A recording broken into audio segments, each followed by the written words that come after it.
Welcome back, everyone. We are here for day 8 of the completely free Certified Cloud Security Professional Bootcamp brought to you by Go Cloud Careers.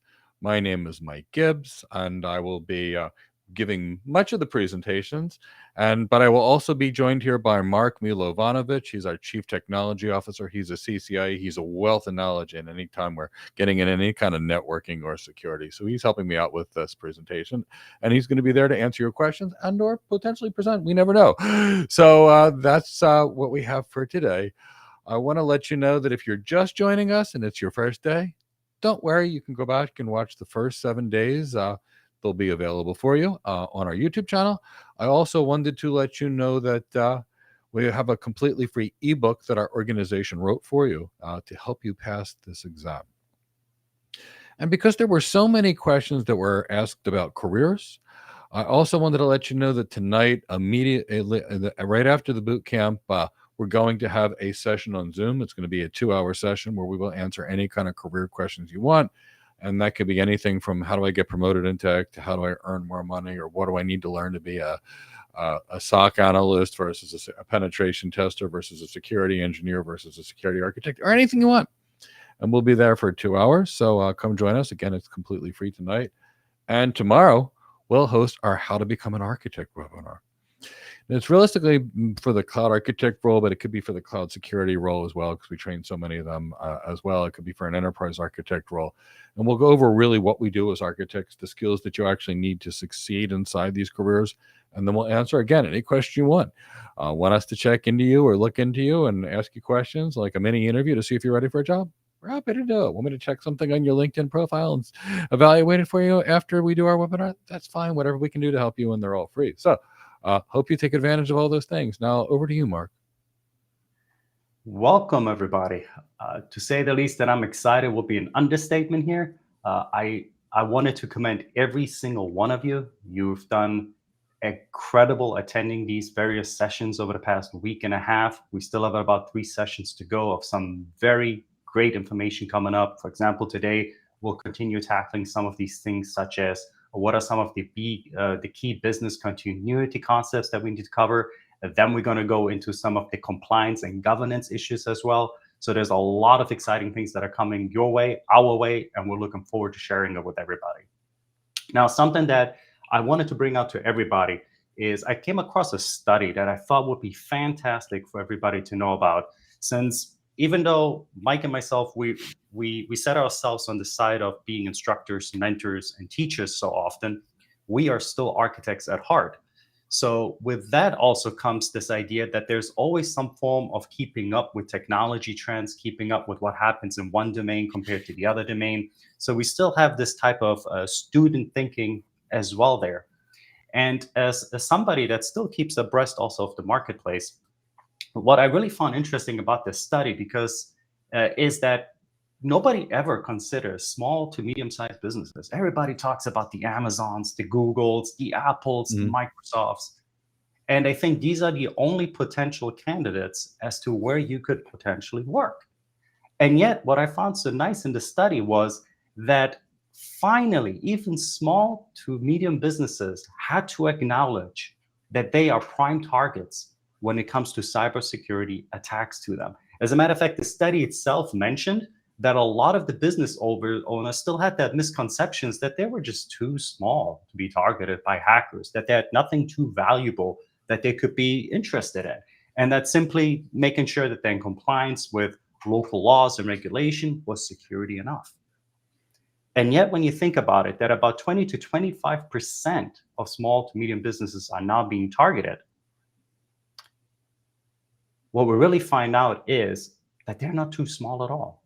As a matter of fact, the particular research article brought out that the average damage, the cost of the average damage that was brought about was about $255,000. That was the average. And it went as high as $7 million. So we definitely know small to medium businesses. Small to medium businesses, yeah. So again, sometimes we think about, maybe just 50,000, 100,000, because we don't hear these numbers like hundreds of millions of dollars with larger companies. But my goodness, anywhere from quarter to a million to about 7 million is still a quite chunk of money for all of us. So we know there's money to be made for hackers in there. And if there's money to be made for hackers there, that also shows us how critical cybersecurity has become for that part of the market. And in the study, about 94% of those that participated had to admit that security, in this case, cybersecurity, has become a critical component of their business. And what that means for you, for I, and for all those that are going to be watching the recordings of these bootcamp sessions is that when 80% of those 94 that have admitted now that it's critical to business, 80% of them have stated their intentions. Now, I know these aren't guarantees, but for small to medium business, think about it. 80% being on track of saying that they want to increase spending when it comes to cybersecurity is good news for all of us and very good news for all of you, especially if you're looking to break into the market. And something else that we know that if we have seen trending according to this research and many other ones, because AI is not really going away, artificial intelligence. A lot of these now smaller to medium-sized businesses, they're slowly getting comfortable with this idea that, you know what, artificial intelligence can really help my business, can really help the workflow of my business. And 81% of those participated in the survey stated that because they're now thinking about integrating AI into their workflow, this is also going to need an increase in security. Once again, really stating the demand. But here was a little bit a statistic that was concerning to me to hear that from businesses, but great news for all of you. 80% of those that participated here, they honestly answered and said that they lacked staff awareness of security and as well as training. And this was a huge concern to them. So keeping some of these figures in mind, you don't always have to shoot for the Apples, the Microsofts, the Amazons, the Deloittes, and all these large companies. There's plenty of work to be made and money to be made out there. There's enough demand there. You should be excited about the opportunities that are out there. The time, the effort, the blood, sweat, and tears that you're putting into making the time to be here today and during the other sessions, you're to be commended. And just know that you are making a wise investment in your career. So keep that in mind as we go through the sessions, especially once we start talking about regulations and governments, right? Those are the things that are going to be our bread and butter when it comes to being a security architect.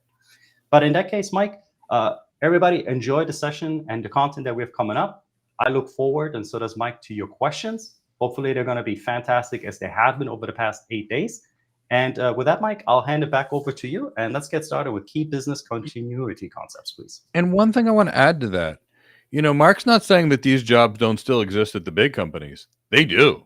And there's many of them. But what Mark's saying is there's also so many in the small business space, in the medium business space. And I got to tell you, a boutique hedge fund is a small to medium-sized business.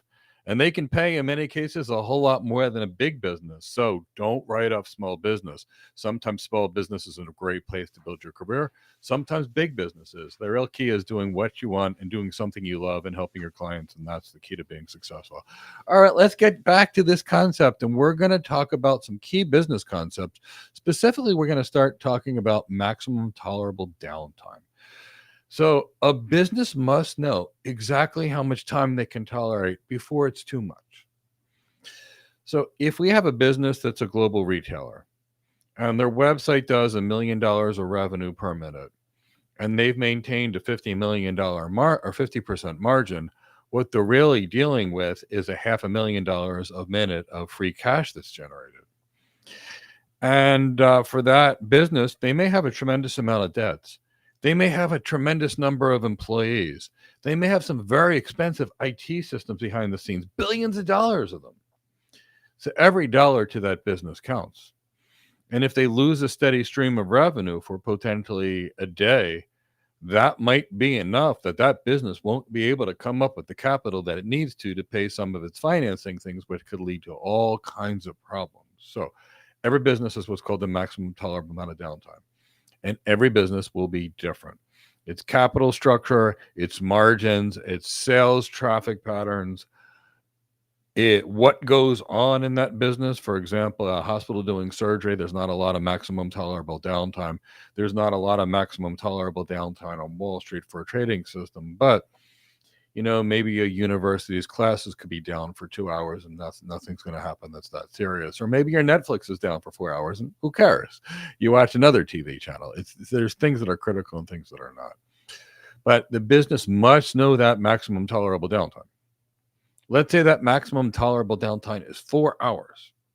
The business can't sustain itself and it will have irreparable damage after 4 hours. What does that mean from an architecture and a disaster recovery perspective? It means that under any circumstances, worst case scenario, this business has to be up and running in less than that maximum tolerable downtime, which is 4 hours. So if you hear the term recovery time objective, and when we talk about RTO, recovery time objective, we're talking about how fast do we need to get that system? What is the time that we need to get that system online back so the business is functioning? And if we say the maximum tolerable downtime is 4 hours, that recovery time objective must be less than 4 hours, because otherwise the business would be destroyed. So we need to know what that goal is. How fast do they need to be back after a disaster? So that's one of those concepts that's pretty important. Now, a business, and I know I briefly introduced it in the beginning as we introduce certain topics, they will also have a recovery point objective, and that is how much data can they tolerate losing? And here's what I mean. If a business backed up its data every 4 hours, the data could be as old as 4 hours each time. Now, can a business tolerate 4-hour-old data? I don't know. It's based on the business. In that retail example that we had, that was doing a $500,000 of free cash flow per minute after the expenses were paid on that. If that business is down 60 minutes, that's $30 million of free cash flow that was lost inside of that business. It's a lot. So can that business tolerate all the loss of those data, every single transaction that it had, which was the orders that actually occur from the business? If the answer is no, well, then that business needs to have a better backup frequency and back up that data more frequently, maybe once an hour, maybe once every 2 hours, based upon how much data that business can afford to lose.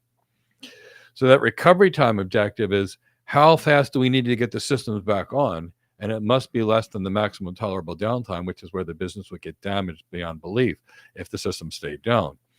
And the recovery point objective is basically how much data can we lose and still be functional as a business. So we have to be less than that. Now, in a disaster recovery environment, do we have to get everything 100% operational? Maybe not. So, for example, in an emergency situation like COVID, there were some things that you could get access to pretty easily. Now, trying to find somebody for customer service might not have been as easy as you would have liked to. It was a lot harder than you would have liked to. Trying to find someone that knew if something was in stock, that was a little harder than you would want to do, because things weren't really recovered to the proper service level. We got through a disaster with it, but they weren't at full capacity. Now, when we have to look at the recovery service level of a business, how much of that business needs to be fully operational? And in a disaster, we may not have to be fully operational with the full capacity. We may better tolerate reduced capacity, and that might be fine. For example, in my house, if my power goes out, my systems have battery backups on them, and my main thing is I have a generator on stuff that matters, but I don't have it on everything. Because how much power and systems do I need to have running if I lose my power for a day or two after a hurricane in my house? Half of the stuff is probably enough.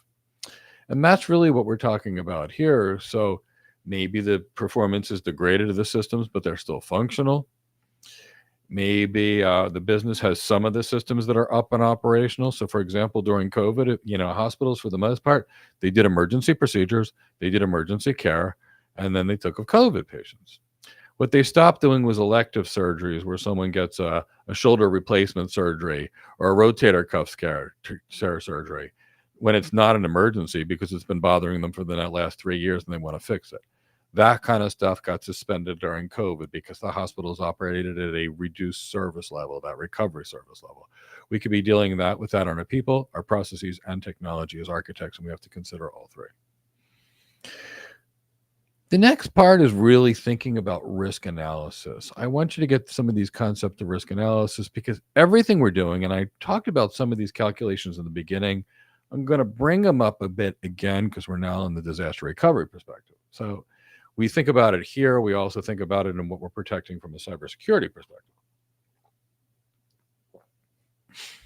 So if you'll bear with me, if you actually in this particular environment, here's what I want you to think about from a risk management perspective. The first thing we need to think about is what is the asset that we're actually dealing with and what it's worth. And what is that asset? So is it $1 billion formula for a drug? Now, what's the risk of it being attacked, that exposure factor? Is it 10% chance we'll lose it? If it's a 10% chance that we're actually going to lose, what do you call it? $1 billion asset, that means it's $100 million potential loss we have or single loss expectancy. Now, how many times do we think that something like this is going to occur each year? And from there, we have to figure out what the total losses that we would expect from everything else. But it all starts with knowing what our assets are, determining the risks of them being hit, and then being able to do this again and again and again on pretty much every asset we have. And by doing so, we know what we're protecting, and then we can look at it and say, okay, this is $1 billion asset, but it's going to cost $100 billion to protect it. So we can't protect this. Now, that may mean we can transfer the risk to another company, like an insurance company, and then we have to calculate the feasibility of that. So whether we're transferring the risk in cybersecurity to an insurance company, which is something we do in many cases, or whether we're mitigating the risk with firewalls, IDS, IPS systems, or any kind of other types of security measures we choose, it's always going to be a mitigate with a technology or people. It's going to be a transfer the risk. It's going to be accept the risk because maybe the business just can't afford to do anything about it. So when I went through that process, I want to talk again about that exposure factor. And the exposure factor really represents the percentage of loss that an organization would have if that single asset was damaged. So, $1 billion drug formula, exposure factor of 10% equals that 100%. And if you're familiar with calculating the expected value of an opportunity in business, it's pretty much the same kind of calculation. But if you've got an MBA, you've probably done that before. Or if you're working as a management and strategy consultant and you're evaluating different opportunities in a business. And architecture is really more about management and strategy consulting than engineering. So that's why it's going to feel a lot like this so many times. So realize in most cases, the risk that an organization have is probably not the whole asset. Because maybe you've got some specific asset and maybe part of it is compromised, but not all of it. So that's kind of what we're trying to think about. But, what's the exposure? What's the risk? What's the risk of this thing being hacked?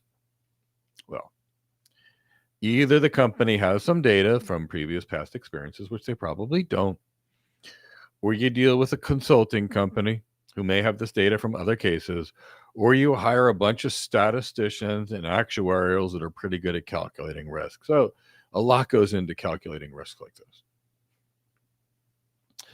Again, that single loss expectancy from that list that I showed you, that little chart, is the potential loss that occurs when a specific threat is attacked. So if we think about that, we basically went through the risk times the asset, and that's our single loss expectancy.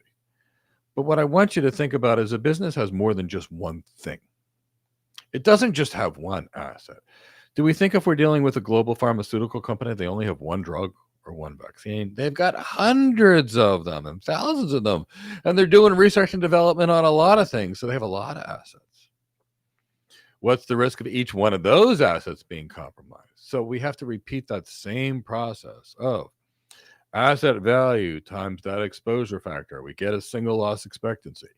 Do it on the next asset. Do it on the next asset. Do it on the next asset. So if you really think about what we've done, we've identified our assets, we've identified the risk, and we've done it for each thing that we have. So we probably at some point have to add all these opportunities together for risk. And that's what we're actually talking about. That's what we're talking about. That annualized loss expectancy is when we basically take our single loss expectancy, which came from that asset value times the exposure factor. And that's where we get. We can figure out what we're losing in each asset. And then we add all those assets up. And that's our total loss expectancy that we'd have for the business. So I hope that makes sense. Now, when we're planning disaster recovery operations, we have to think about everything. Power is one of them. Power interruptions often occur from natural disasters. But if we're going to build any kind of disaster recovery plan and any kind of strategy to survive a disaster, right? If we have no power, how are we going to run our systems? We're not going to be able. So a disaster recovery plan is also where's the power coming from? Where's it coming from? So let's talk about the power options we have as businesses. We have what you call near-term emergency power. And basically, that's like a UPS. So you may have in your house a UPS that's in front of your computer. So if your power fails, that thing will run your computer for, say, 15 minutes or so to 45 to 60 minutes, depending upon your computer's power draw. That gives you a chance to shut the computer off gracefully and prevent any data loss. Or it means when your electric goes for 15 seconds, like mine does in Florida 3 times a day in the summertime when we get our thunderstorms, your computers just stay on and they don't have the spikes in power, so you can do that. Now, businesses do the same thing, especially small businesses. They've got multiple UPSs and they may use them for a rack of servers or something like that, or a couple of UPSs per rack. Short-term power, and they're used. Now, these UPSs are also used because they clean the power along the way, so they get rid of those power spikes. So kind of like surge protection, but an enhanced version of that, and also battery power. So that's near-term power. Now, if we've got mission critical needs, we're going to have a longer term power solution. So now we're dealing with long-term contingency power. And here's the reason why. We may have serious systems. They may be HVAC for the building. If we don't have the HVAC systems for a building, a business that's working with chemicals, and they don't have the vacuum and suction and airflow the way it's supposed to be, people could die. So if that's the case in their disaster recovery plan, they're going to have to run those filters and those HVAC systems in that chemical plant, no matter what. They may have to provide emergency lighting. They may have to use power for fire suppression and things like that. So long-term contingency power is going to be power that powers important critical things long-term. And if it could be for business components that a business might need, but it could also be for data centers. And any of those higher tier data centers we talked about yesterday, they all require a lot of power and they need robust power systems to back it up. Because if you lose your power, for example, your servers are going to go down, your storage is going to go down, but you can't allow that if you've got a business. You can't let a business fall apart from a power failure. So now you're going to have ideally 2 power companies, but if you didn't and you only had one company, you still need generators. And why do you need generators? It's for the servers, right? It's for the storage, right? It's for the routers and the switches. But here's the thing. These things generate a whole heck of a lot of heat. A lot of heat. And the heat will literally heat these rooms to like 120, 130 degrees. The systems would throttle themselves down. Parts would burn up. And you would have a problem. So now your power redundancy has to power your AC too. And it takes a whole lot of AC to cool a data center. A whole lot. And when we're dealing with data with these types of generators, these generators would basically they notice the power cuts, they go on. Automatic power transfer. And what we have is we have these things called transfer switches. And what's going to happen is they're going to sense the power coming off. And that will literally start the generator and switch the power supply over. And potentially, if there's some backup or batteries in the meantime, you can make that process very smooth. And that's why you like to think about a generator and a transfer switch. It would complement a UPS real well, because you've got these battery backups that are good for, say, 15 minutes or 10 or something like that. Or it depends on how much you buy and how much you're willing to pay for. But let's say you've got 15 minutes of battery backup. You, realistically speaking, you've got your systems. Power goes out, generators start. 60 seconds later, your power is up and it's running by the generators. Those generators are now recharging your battery. So you've got some kind of quality power during the transfers back and forth. Now, if we're dealing with generators, we have to remember the third law of the conservation of energy. Energy cannot be created nor destroyed. That means it's going to take a certain amount of watts in terms of heat to power a gas car, an electric car, and it's going to be identical. And the reason it's going to be identical is it's going to take the same power to move the same object at the same speed. Can't be created nor destroyed. Well, if we're going to have to create power, we need a fuel source for that power. So, generally speaking, in a small business environment, you could use a gasoline generator. In a big business environment, you're going to use a diesel generator, a natural gas generator, or propane. And if you're lucky enough, the business will actually have natural gas access. So you can literally make sure that business has great access. Those generators are going to kick on. There's no fuel to store, because otherwise you may have to make sure that you've got tens of thousands of gallons of diesel fuel under the ground, depending upon what you're actually having to power. It's recommended to have at least 12 hours of fuel supply for generators, but that might not be enough for some of the businesses that need to have much bigger requirements. No matter what's done now, generator systems should have resupplies typically scheduled at least every 12 hours or whatever, based upon the organization's tanks. So if an organization has 3 days, maybe they can have somebody come once every 24 hours, but you want to make sure that those systems are constantly being filled so the generators don't run out of fuel. And a good plan should account for at least 72 hours of generator operation minimum. And actually, something to think about is, if you're going to be implementing generators in a private data center, the fuel ideally should be kept away from where cars would be, and should have some means to actually secure that fuel.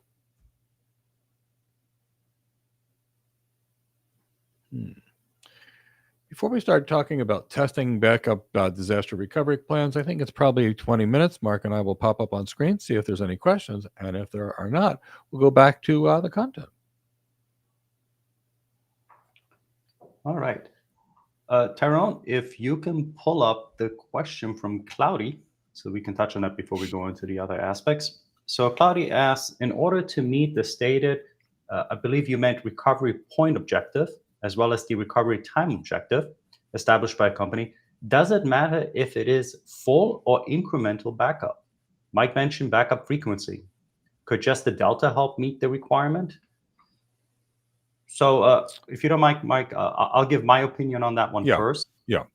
So this is a little bit of a difficult question to answer, Cloudy, only because we actually don't know what the recovery time objective numbers are, as well as recovery point objective one.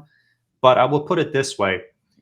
From a common sense approach, you want to have a combination of full and incremental backups. Now, of course, if you have a robust, let's say, backup plan or strategy, having incremental backups is probably going to be the quickest way for you to at least get the critical assets back up and running.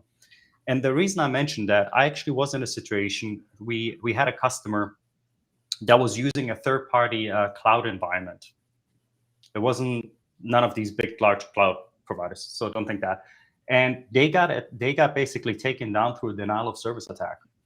And it generally, we give it about anywhere from 3 to 6 hours. We try to figure out what can our third-party partner do. And in that case, what happened is we started dragging on for about a day or two, and we didn't see the customer actually get up anywhere. So thankfully, we actually had a disaster recovery plan already in mind with the customer. And the customer also let us know that that they still had an operational data center, which they had a security stack in there as well. So what we ended up doing is we ran the playbook that we designed and we tested fully, and we'll get into some of these different ways of doing tabletop exercises, full tests, and so forth in a couple of minutes.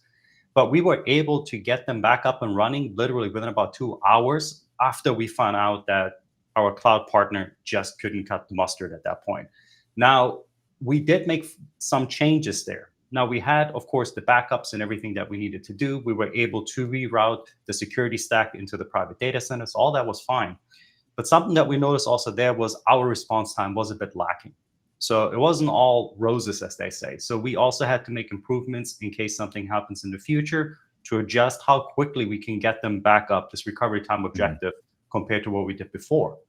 But that's an example to you as to having a playbook, having a strategy in mind that you can execute when these things happen. It could have to do with backup. In this case, we also had some backup processes that we need to do to restore, but also rerouting of traffic, having these, what we call in networking, these protected paths or recovery paths, and some might call it feasible successor paths. There's all kinds of work for them, but just an alternative to get the customer back up and running. Yeah. Okay. If we do not have any further questions, just a little quick reminder, since it's going to be coming up a little bit after 5 p.m. Eastern time today.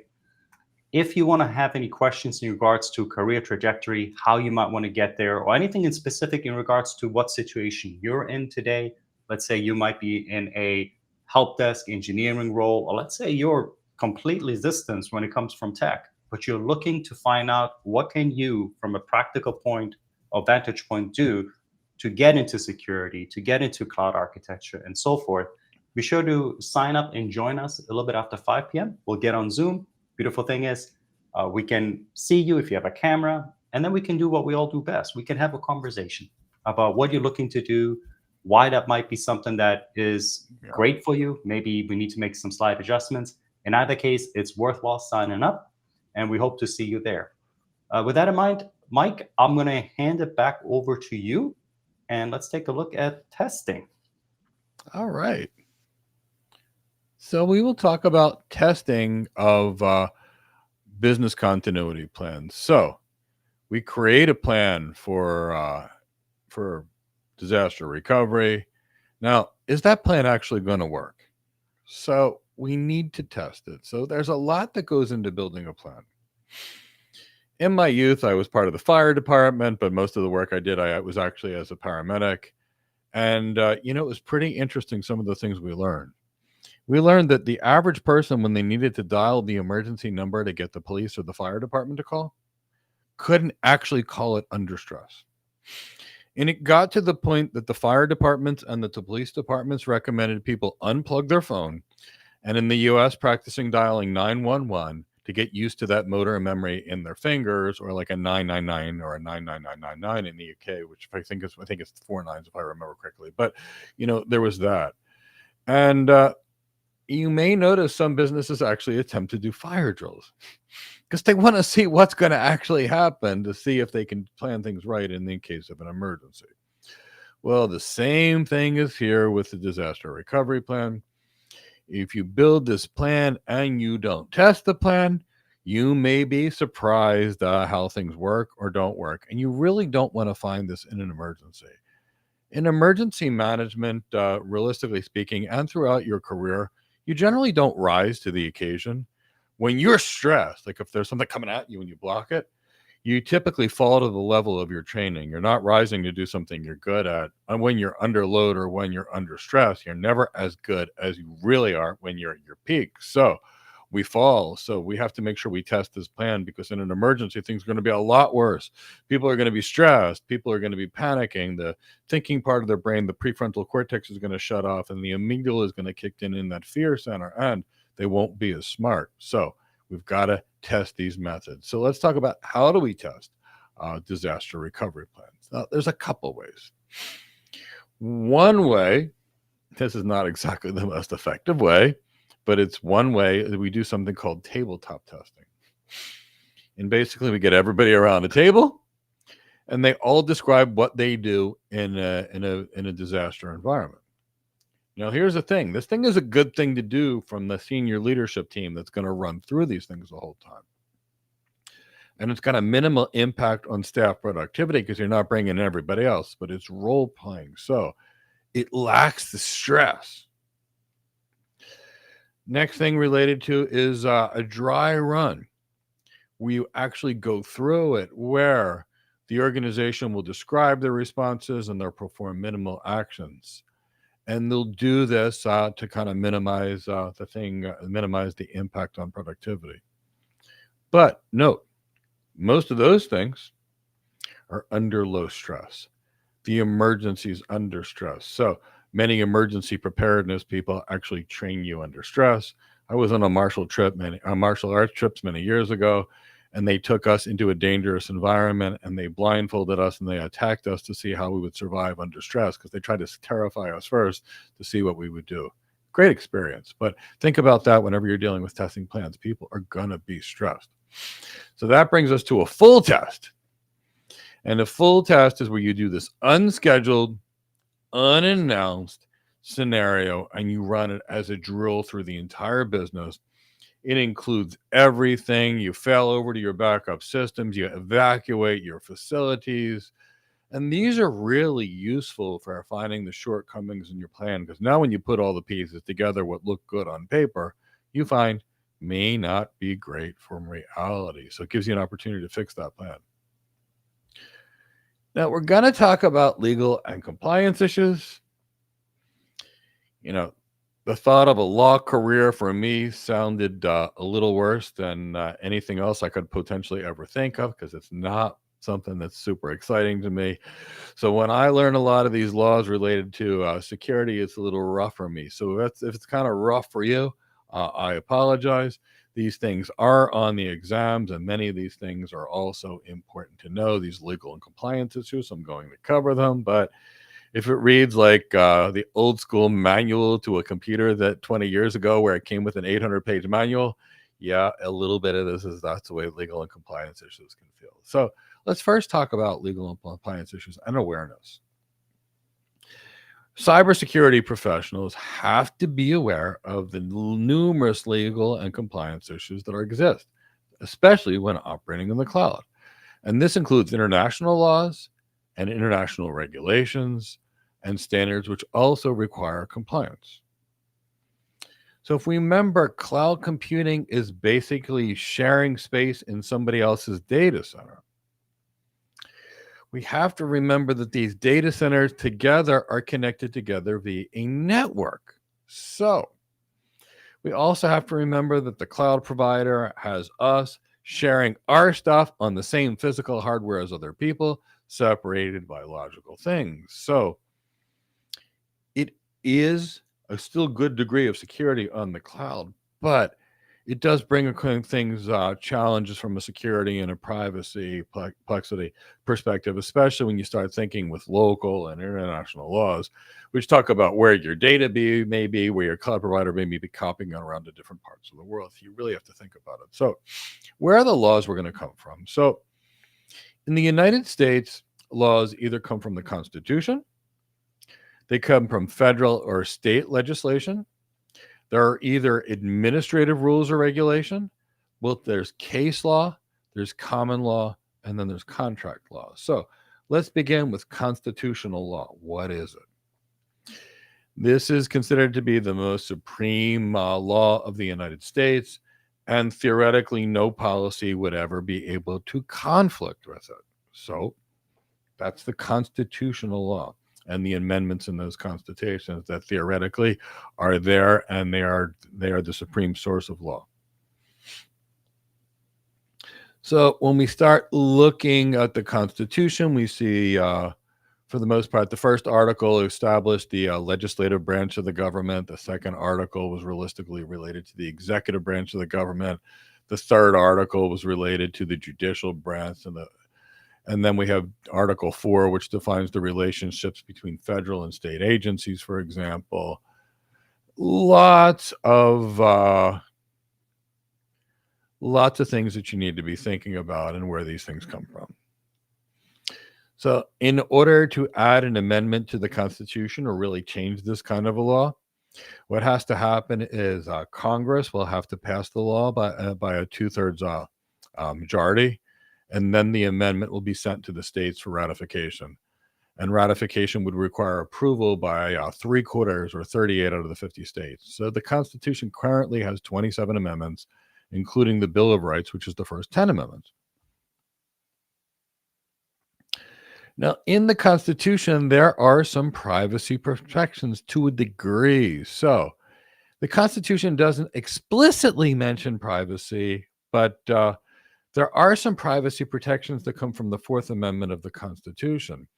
Now, the Fourth Amendment of the Constitution in the United States protects against unreasonable searches and seizures. So people just can't walk in your house, law enforcement, and just start taking stuff and then using it as evidence against you. They would need a warrant. They would need a good rationale or something called probable cause to do so. So that's based on the Supreme Court precedent of the right to be left alone. So that is constitutional law. Now let's talk about administrative law. Now, this is a branch of the public government. The activities are related to administrative agencies. So these agencies themselves, they're known as regulatory agencies, and they're responsible for implementing and administrating specific laws and regulations that are be passed by legislative bodies. So administrative law is really sets out to provide legal principles and procedures for things that govern decision making of various agencies. So, hope that kind of makes sense. Various government agencies and how they regulate certain things. Now, case law is a little bit different. The case law often comes from the judicial branch. And basically, what happens here is there's a civil dispute, for example, or a criminal dispute. And let's say we have criminal A that's fighting the government against criminal A or whatever, proposed criminal A. The government wins this. And because the government wins this case, people interpret this case potentially as precedent for future cases. Well, if somebody looked at it this way and they felt this way, maybe this is a good reason they should feel this way. Maybe I should feel this way too. So kind of hope that makes some things. So what it does is it establishes a body of case law through court decisions. So you can use it to say, well, if these other judges felt this way and this other jury felt this way, isn't it a logical reason that I'm going to be going after something or looking? So that's your typical case of case law.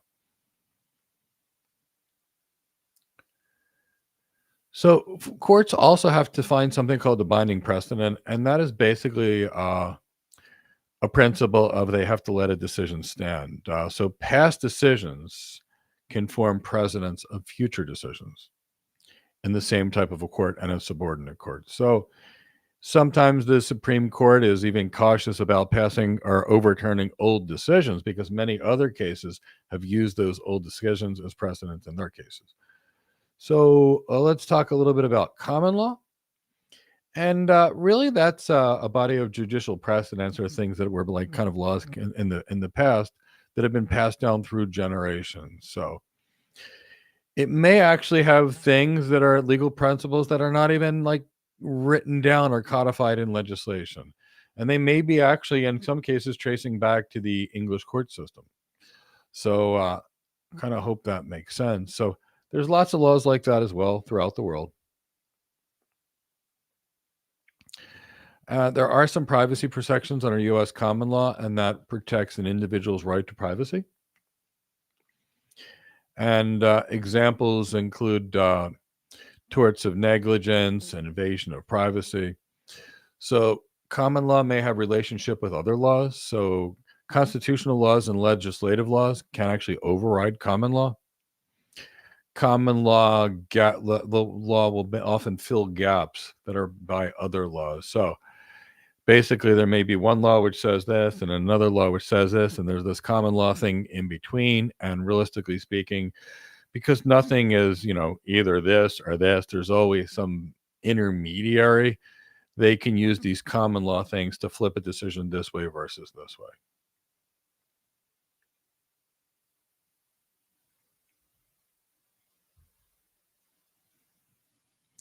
Now, contract law is related to legal contracts or binding agreements between organizations or people. A contract basically says, I will pay this, for example, if this person agrees to do this. If this person doesn't do this, but I prepaid it, I can get my money back or ask for a remedy in court, what have you, or something like that. And then it's up to the courts to determine, well, did the person actually use it? Did they do it? Did they this? Anything, something to that effect. But that's typically we're dealing with a contract law, a legal party. You go to the cloud, they agree to do something for you, and they didn't do it for you. So there's a contract that they've breached, and you could potentially seek legal remedy. So let's talk about conditions for a contract that's going to be a valid contract. So each party must have the capacity to agree. So if two people get together over drinks and one person is prohibitively drunk and they sign a contract, did they have the capacity at the time to the degree, or could it be argued that where they weren't at mental capacity because they were impaired? A contract law can also be when an offer is made. So I agree to pay this much money for this house or this business or whatever, and you don't. Well, that's a legal problem, right?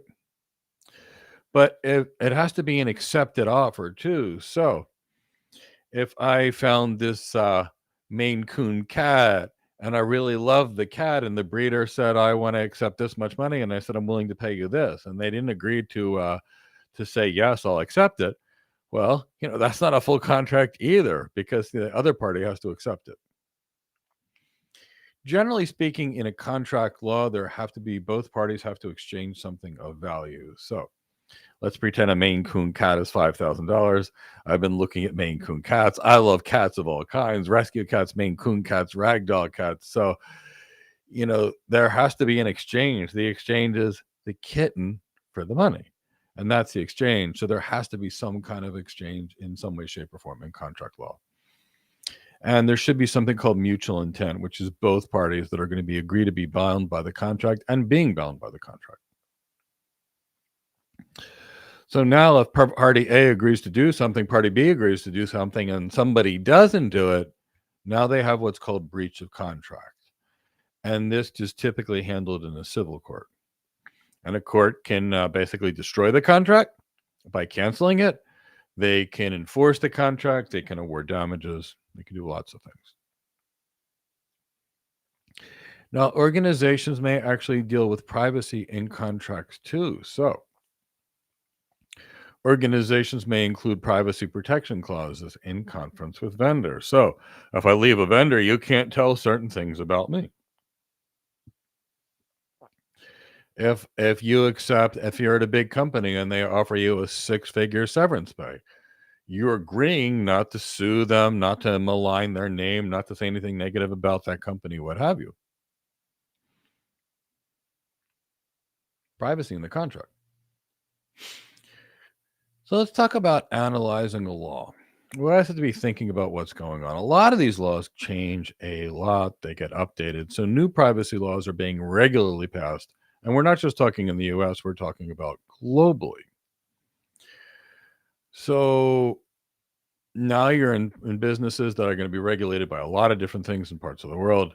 As a security professional, you're going to have to understand how to read and interpret and determine the applicability of many of these laws to your organization. Now, that's notwithstanding your need to actually go to an attorney at some point if you're an architect to really interpret things. But you should be able to read and understand the majority of what's going on.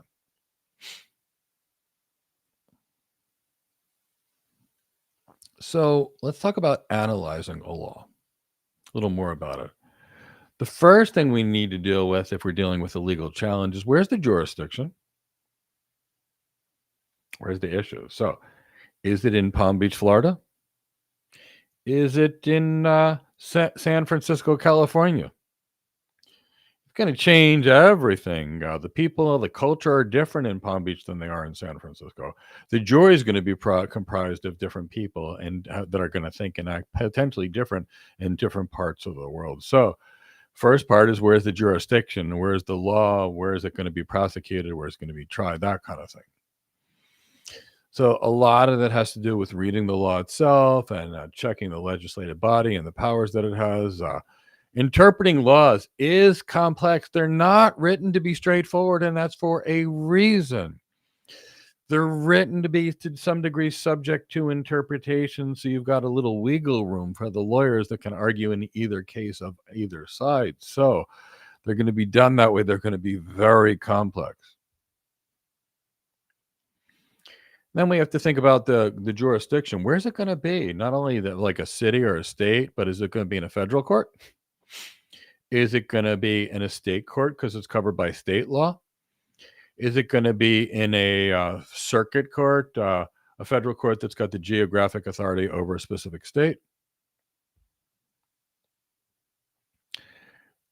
You have to scope. So once you know the jurisdiction of where the law is going to be, then you're going to have to really look at the law's scope. And often this determination is going to be relatively straightforward, but you always have to carefully read and carefully read and carefully read.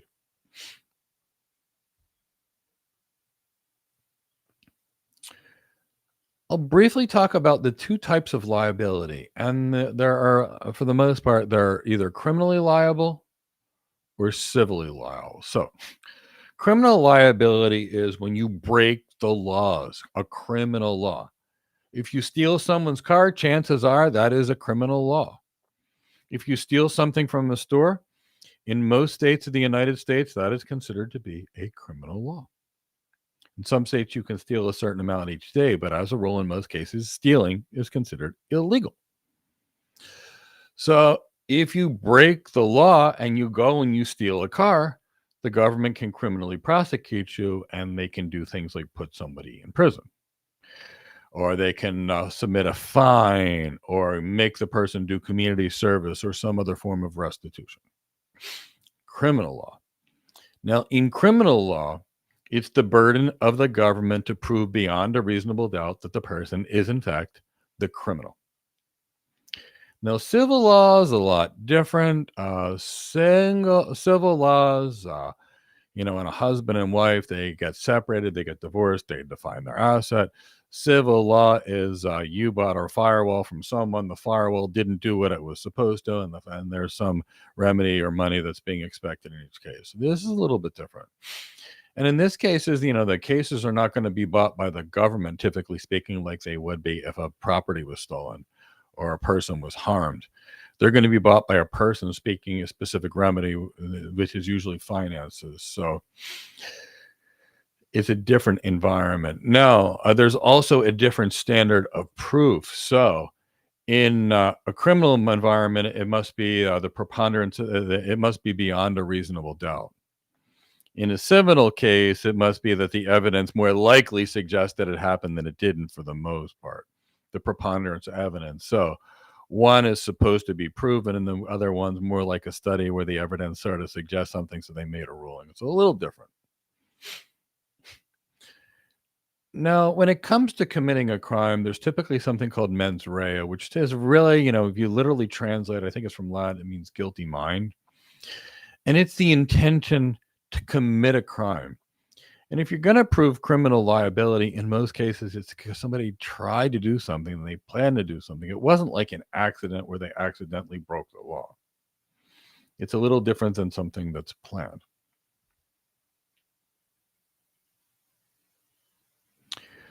So again, I want to go back to criminal cases beyond a reasonable doubt.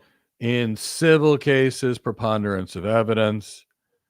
And strict liability is really about holding the person responsible for their actions, even if the adverse outcomes were unforeseeable. Now, that one's a little questionable, but there's there. So let's talk briefly about theories of liability.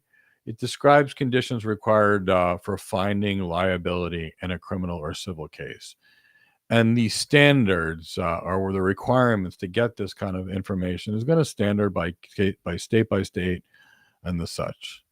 So we'll briefly discuss torts. Torts are any kind you've got a civil violation that's not involving a contract, harm caused by another party, harmful action. So here's where you see someone walking in a shopping mall.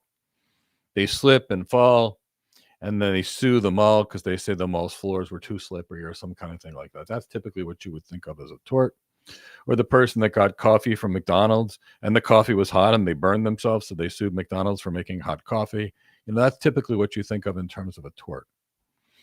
Negligence is a little bit different.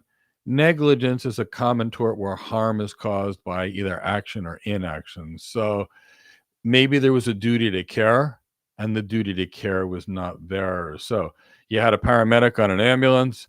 They were supposed to care for a patient. They didn't touch the patient. They didn't care for the patient. But when they were there, that's a breach of duty. So in any of these cases where you've got a duty to care or a breach of duty, you're supposed to, there has to be the premise of damages. What were those damages? Were they physical harm? Meaning something happened? Were they financial? Were they emotional? And then you're typically looking for a cause, meaning what was this the cause of something else?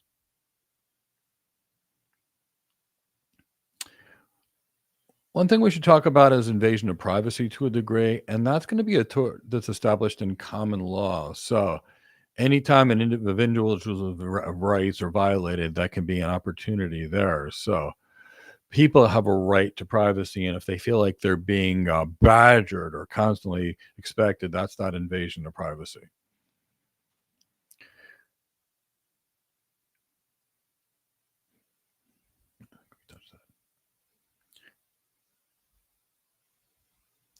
And the last thing we'll talk about is appropriation.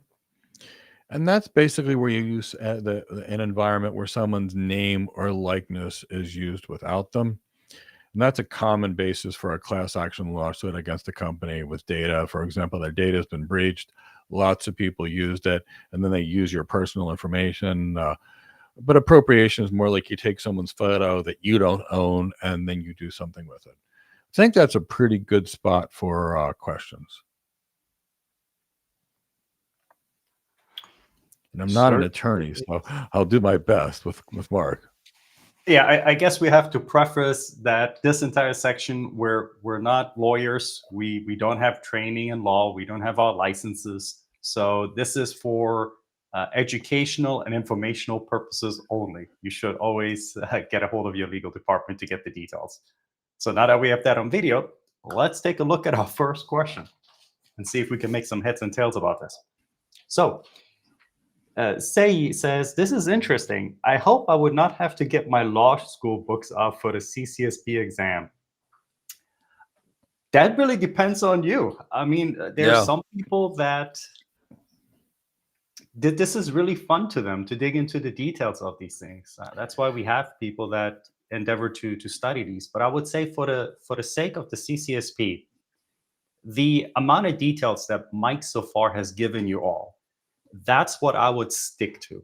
I would not go down the rabbit hole unnecessarily unless it's in line with your study plan. And what I mean with that is, let's say that you have a very difficult time grasping the fundamentals of, let's say there was a constitutional law of the United States, and let's say you're in the United States. Then it might be worthwhile spending a little extra time digging a little bit deeper, just so that you can get a better understanding of some of these things. But outside of that, do not whip out your law books. Do not sign up again for law school or any of that. That's eventually when you get into the position of things. That's where you're going to have your legal team, your lawyers, or perhaps even a consulting company that you can get a hold of and have them advise you as well. For the architect, remember, it's always going to be a mile wide and an inch deep. And that's how you have to look at also as the legal ramification of these legal proceedings. Just know that they exist, but don't become an expert at them at the moment. Yeah, and here's one occasion. So when I actually took my CISSP, there were some lawyers involved as well, and they were lawyers that were going to focus on governance and tech and security specifically. So if you happen to be an attorney and you happen to do a CCSP and a CISSP, and your focus is on governance, compliance for a big enterprise, and you've got a law degree, that is a very nice combination you could potentially use. You really could. So if that would be the focus, get out your old law books. But for the rest of us, this is just scratching the surface of law. It's just enough for us to be able to know to really think about in our job. We're not attorneys. I agree 1000%. From Cloudy, They're asking, is the exam intuitive? Meaning, if you incorrectly answer a question pertaining to a specific topic, they ask you more questions on the same topic. So, Cloudy, from what I understand, and at least what's been made public, and so that everybody understands, a lot of these vendors that do type of testing, let's say in the United States, we got Pearson, and then there's sometimes other third-party vendors that do the testing.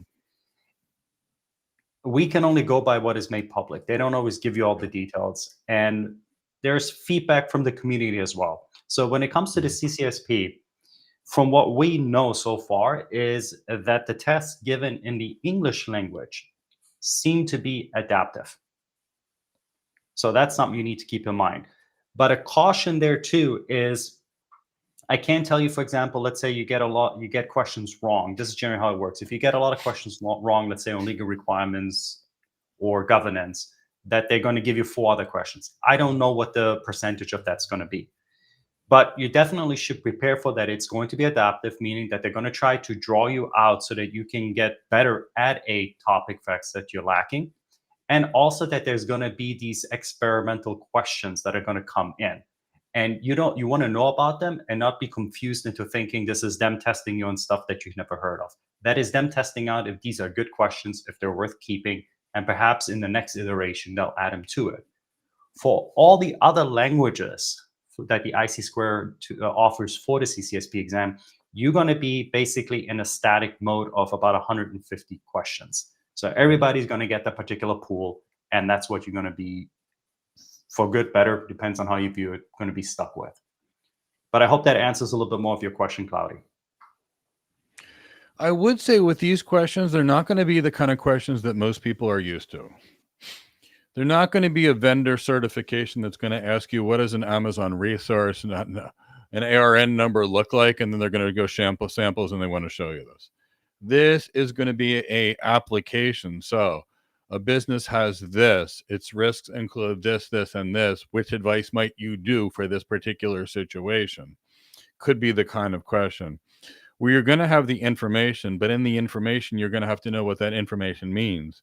You're going to have to think in the context of what that information actually means, and then figure out what problem you have to solve, and then solve the problem, and then answer the answer. So that's what separates, professional exams or CCI exams or CISSP exams from those more technician-oriented one where you just click. So hope that kind of helps. All right. From Cloudy, what if a company does not have a legal department? Is it the architect to dig up all the laws? In that case, would it be the scenario in which consulting firms were brought along? Not necessarily. No. Right. So here's the thing. Go ahead, Mike. Here's the thing to think about it. If I work with a business and they don't have a legal team, I'm going to say, these are your laws. Would you like to go to who's your lawyer we can take our proposal, they can evaluate it. And if they say, I don't want to run it past the lawyers, we can say, okay, we're going to have you sign that you're accepting the risk. You're not running this. We've created this to the best of our knowledge. We are not attorneys, and you're accepting this risk. So get a lawyer involved. And if you're an architect and you can't convince your client to get a lawyer to look at the laws, you're not going to be much of an architect. You're going to be a techie, but you're going to lack the sales skills, the executive presence, the leadership skills, and you're not going to be functional as an architect. So when you're a physician, you have to learn how to get your patients to take their medication. When you're an architect, you have half of your job, if not more than half of your job, I'd say 2/3 is non-technical. And it's being able to understand that client's business and look at its challenges and advise them. Okay, so we can do this. Here's the laws that are interpreted by us. These need to be. Who was your lawyer? Who should we send this information to?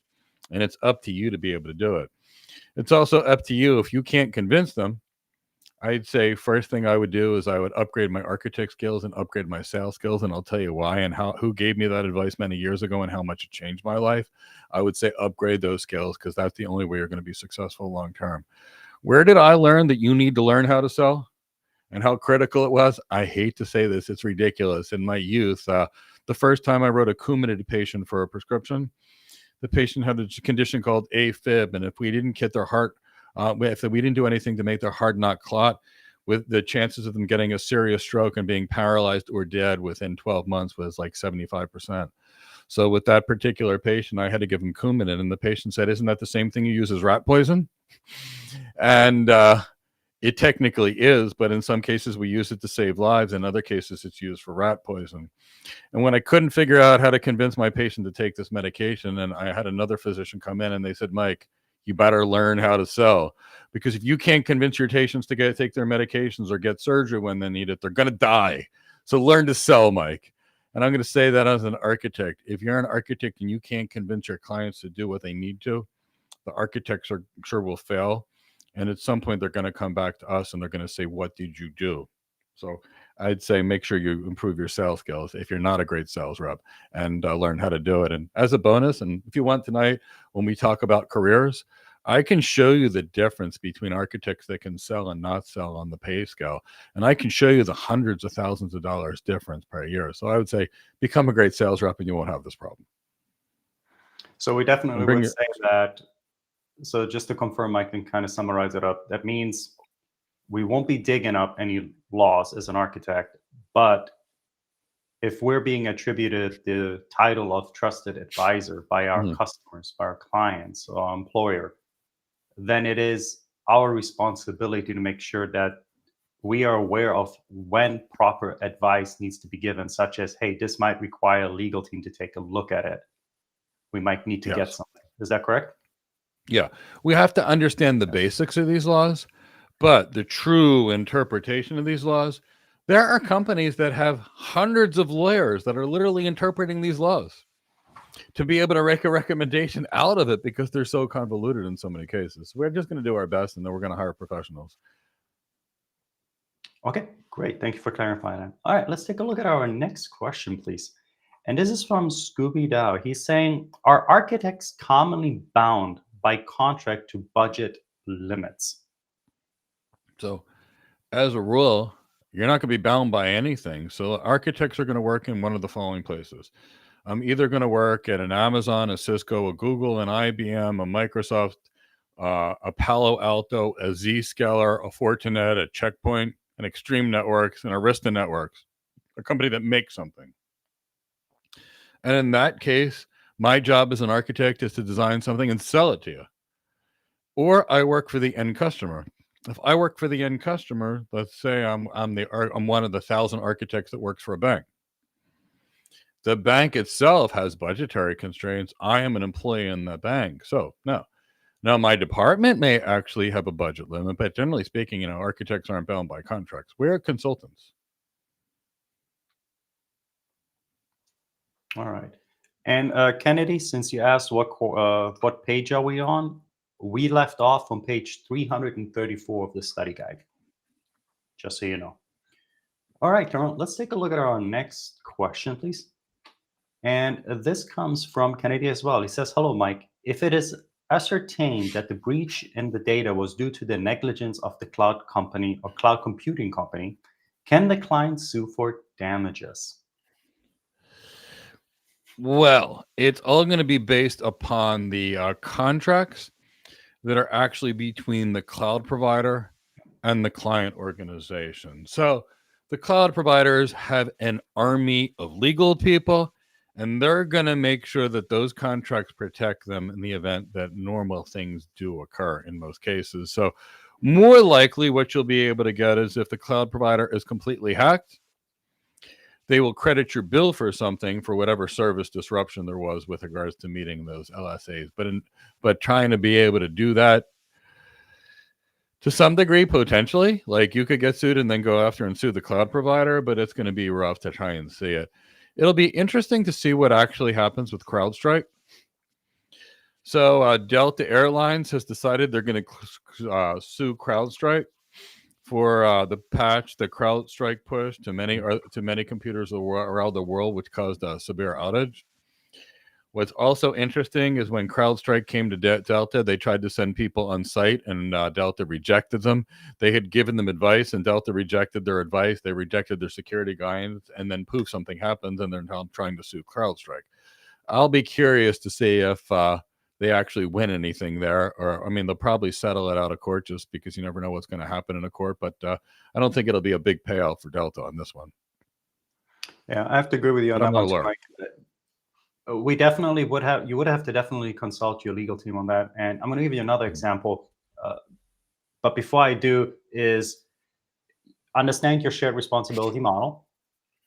And the other slippery slope that you're going to have is, even if, let's say, you check the contract and you believe that you have grounds for suing them, you better be sure you can prove it.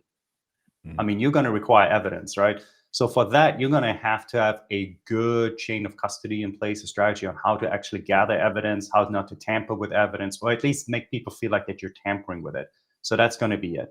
But, and this is what Mike was alluding to a little bit too, that when you see those contracts, many times this is not just, let's say with cloud service providers, a lot of companies do this.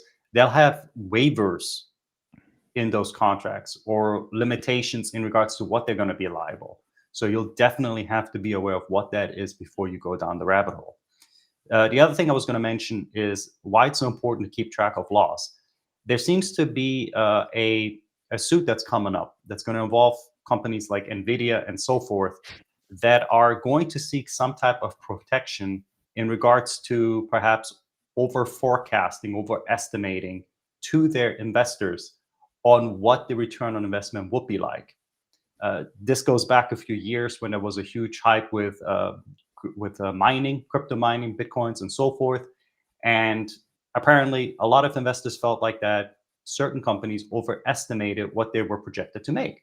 And because of that, a lot of investors now are looking to sue those companies, one of them being NVIDIA, and trying to see if they can get some of their money back because they felt that they were lied to. So I bring that out not to throw NVIDIA under the bus or so forth, but this is now going to go in front of different jurisdictions and courts, potentially even up to the Supreme Court, to try to figure out, are these companies going to be liable if they're forecasting something and their forecast is not met? So again, it comes down to providing evidence, being able to back it up, and always make sure that you have somebody verify the contract as well. Now, aside from that, we're going to go back to the content here in a minute or two, but I did again want to remind everybody. I know that we're going through laws and regulations, so we have a mindset on that. But like Mike alluded to it as well, we're going to have the Q&A that's going to come up after this bootcamp. If you have any particular questions, especially when it comes to career development, career advancements, be sure to join the session that we're going to have on Zoom and where we can interact. Come off mute, maybe have your camera on. And Tyrone from our team also already put a link in the session where you can register from. And we look forward to seeing you there and being able to interact and ask and be able to answer your questions a lot more verbosely or more freely, where we're going to have an actual bi-directional communication instead of just doing it through the chat that we can through YouTube. So in either case, for those that are following along in the study guide that we have, we're going to pick up on page 334. And Mike, I'll hand it back over to you so that we can start on United States privacy and security laws. All right. So let me know you're awake, you're alert, you're oriented. Give me a hashtag CCSP. If you haven't given the video a like, please give it a like. If you're not a subscriber and you're having a good time learning something, please subscribe and hit the bell to be notified of new things we're going to be doing to help you in your career. And we've got a lot of exciting stuff coming up really soon. So please hit that bell, even if you're a subscriber and you haven't before. So let's briefly introduce some U.S. privacy and security laws. And we're going to talk about things that are relevant to cloud computing environments. And we're going to focus on the U.S. federal laws here and things that are related because they're broad applicability. So the first law we're going to talk about is one that I've had to live with for a great many years, and it is the HIPAA law, Health Insurance Portability and Accountability Act. And it was enacted by Congress in 1996. I remember when it first came out. And the goal here was to improve certain components of the healthcare system.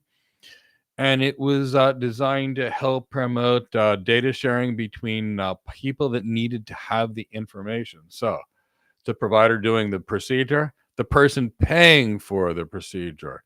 And it was designed to make it easy. So if you left one health plan and you got another health plan, it would be easy and you could take your data with you. And it also talked about the privacy and security of medical information. So when we have any kind of a healthcare environment where we're going to be keeping personally identifiable health information or protected health information, we must comply with HIPAA standards. So that means things like medical records, conversations we had with patients, health insurance information, billing data. And we need to protect if we've got cabinets, like filing cabinets, things like they would need to be locked and have some reasonable degree of security, encrypted forms, what have you. So HIPAA covers what's called covered entities and healthcare transactions. So a covered entity is as follows. It's typically speaking a health insurance plan. And whether that plan is a government program, such as, say, Medicare, or an HMO, or a health maintenance organization, or a preferred provider organization, or a traditional health insurance plan, they're considered covered entities. Clearinghouses. So in healthcare, we have these clearinghouses, which are organizations that basically convert healthcare data into maybe readable format for different healthcare systems. So they're also applicable to a HIPAA covered agency. Healthcare providers like me are also considered converged entities, and that would be whether it's a doctor or a hospital or a mental health professional or a dentist or a nursing home or a pharmacy. It tends to extend to third party, what's called business associates. So HIPAA describes this concept of a business associate. So if I practice internal medicine and I want my patient to see a cardiologist, and I send my patient to the cardiologist, that cardiologist will send me records of that patient information because we're considered business associates. That's the term they made. If I send my patient to a hospital for surgery, and that patient has that hospital in the surgery in the hospital, I can get my records back, that kind of thing. That's what we're talking about, covered entity. I sent a nurse practitioner sends a patient to the hospital sends a note back to the nurse practitioner because they're both participating in that patient's care. Now, my wife also practices internal medicine. Now, if I treated a patient and I came home and told my wife about a patient and my wife wasn't involved in the patient's care, that would be a HIPAA violation, so I would never do it. Now, if my wife and I were consulting on the same patients, maybe she was doing cardiology because she spent many years there, where my practice was internal medicine, I could send her to her for Lisa to do the cardiology, and she could send the patient back to me for doing internal medicine, assuming the patient wanted that, and that would be considered a business associate.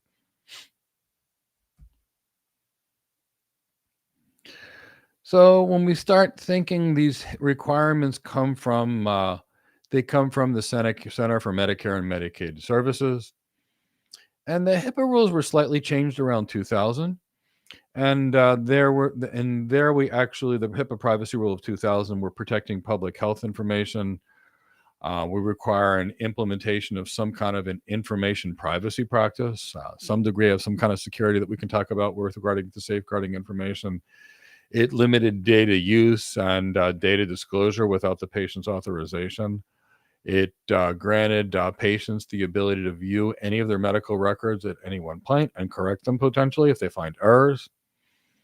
And this came from the Health and Human Services Offices for Civil Rights in 2000. Now, there's this concept of an information privacy practice, and that means that covered entities must implement standards to safeguard personal health information. Privacy policies and procedures must be documented, and the data is going to be retained for 6 years. In order to disclose information, so with regards to use and disclosure, we have to protect patients' privacy while allowing information sharing to, say, healthcare and human services and the public health. So that means de-identifying public healthcare information. And if and when we're using public health information or we're sharing it, we could be dealing with things like employment or applications or utilizations or examinations or analysis with an entity. So there's got to be a reason or rationale why certain organizations are speaking. Now, what's it going to take to disclose personal health information? Well, we can release it and disclose it, developing it to a certain outside entity if a disclosure has been signed, or we can disclose it to a third party if they're participating in the patient's care. There are regulations that ensure patients are informed if we have to take their protected health information and actually share that with others. We have to ensure patients know about it. And we have to basically get patient authorization before we use information or provide information to other services like a healthcare provider. Which is why if you were to visit a healthcare provider, I have your permission to submit a bill and your rings. I have your permission to call and speak to your spouse. Otherwise, they can't call and speak to your spouse. I have your permission and disclose to leave a message on your machine when I call your phone. So there's something called the HIPAA security rule, and that again was established by the Health and Human Services as a framework for implementing HIPAA. And it applies to electronic protected health information for covered entities, and it's enforced by the Office of Civil Rights. The point of this whole security rule is to safeguard confidentiality, integrity, and availability of protected information. Wait, isn't that one of the main things we do in cybersecurity? We protect the confidentiality, the integrity, and availability of systems. So really, they're not asking for anything that we wouldn't have already been planning for, but it's in the rule here. It's going to require entities to foresee and address any cybersecurity threats and unauthorized information disclosures. And it's going to emphasize protecting information, implementing controls, and employee training on security practices. So if you work at a hospital, whether you're in the IT department or the nursing department or the medical staff, they have meetings with you that you have to sign to attend that says you know who you can talk information to and you understand privacy, because that's part of what's going on legally here. The goal here is to prevent by accident or inadvertent disclosure to unauthorized parties. Now, HIPAA also specifies data controls, and it says that covered entities need to implement basically appropriate data controls. What's appropriate? And anytime you deal with these frameworks, a lot of times you're going to be asking, what's appropriate? And that's why, it has to be based on whatever this. And that's where we start getting into interesting legal quagmires. Oh, what's appropriate? But there's going to be a lot of wiggle room in these laws, hence the need for attorneys when it gets complicated. So we have to make sure that the controls are going to vary, the security controls we put in based upon the organization's scale, function, resources, and capabilities. A giant organization might need more controls and standards than a small organization that needs to be agile and flexible, like a surgical center. Whatever the case is, entities that are going to be required to follow HIPAA must conduct regular risk analysis and look for information risks and address them as they find them for severity. HIPAA also requires a security management program. And this is really making sure that we've got personal identification information for the person who's responsible, so that it's noted who they are. And it requires appropriate employee training and access for people that have access to these systems. It involves the security management program and ongoing evaluation of the physical security of the facilities, of the workstations, of the technical controls, and everything, including the monitors to protect data. So that was HIPAA, and that was a big mouthful. You see, last time Mark said.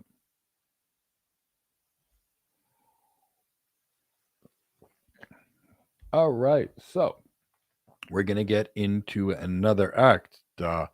So join us tonight for right afterwards. We'll talk about some career stuff. It'll be fun. Maybe we'll get to meet each of you from all over the world, and it's free. It's on Zoom, so I hope to meet lots of you. So please sign up if you haven't. Let's talk about the Healthcare Information Technology for Economic and Clinical Health Act. Now, this is another law that was passed in 2009 to monitor healthcare technology.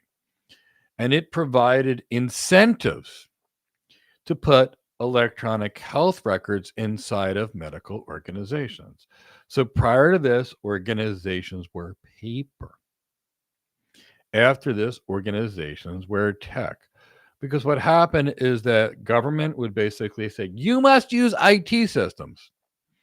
If you do, we're going to give you free money for them. If you don't, you're going to penalize them.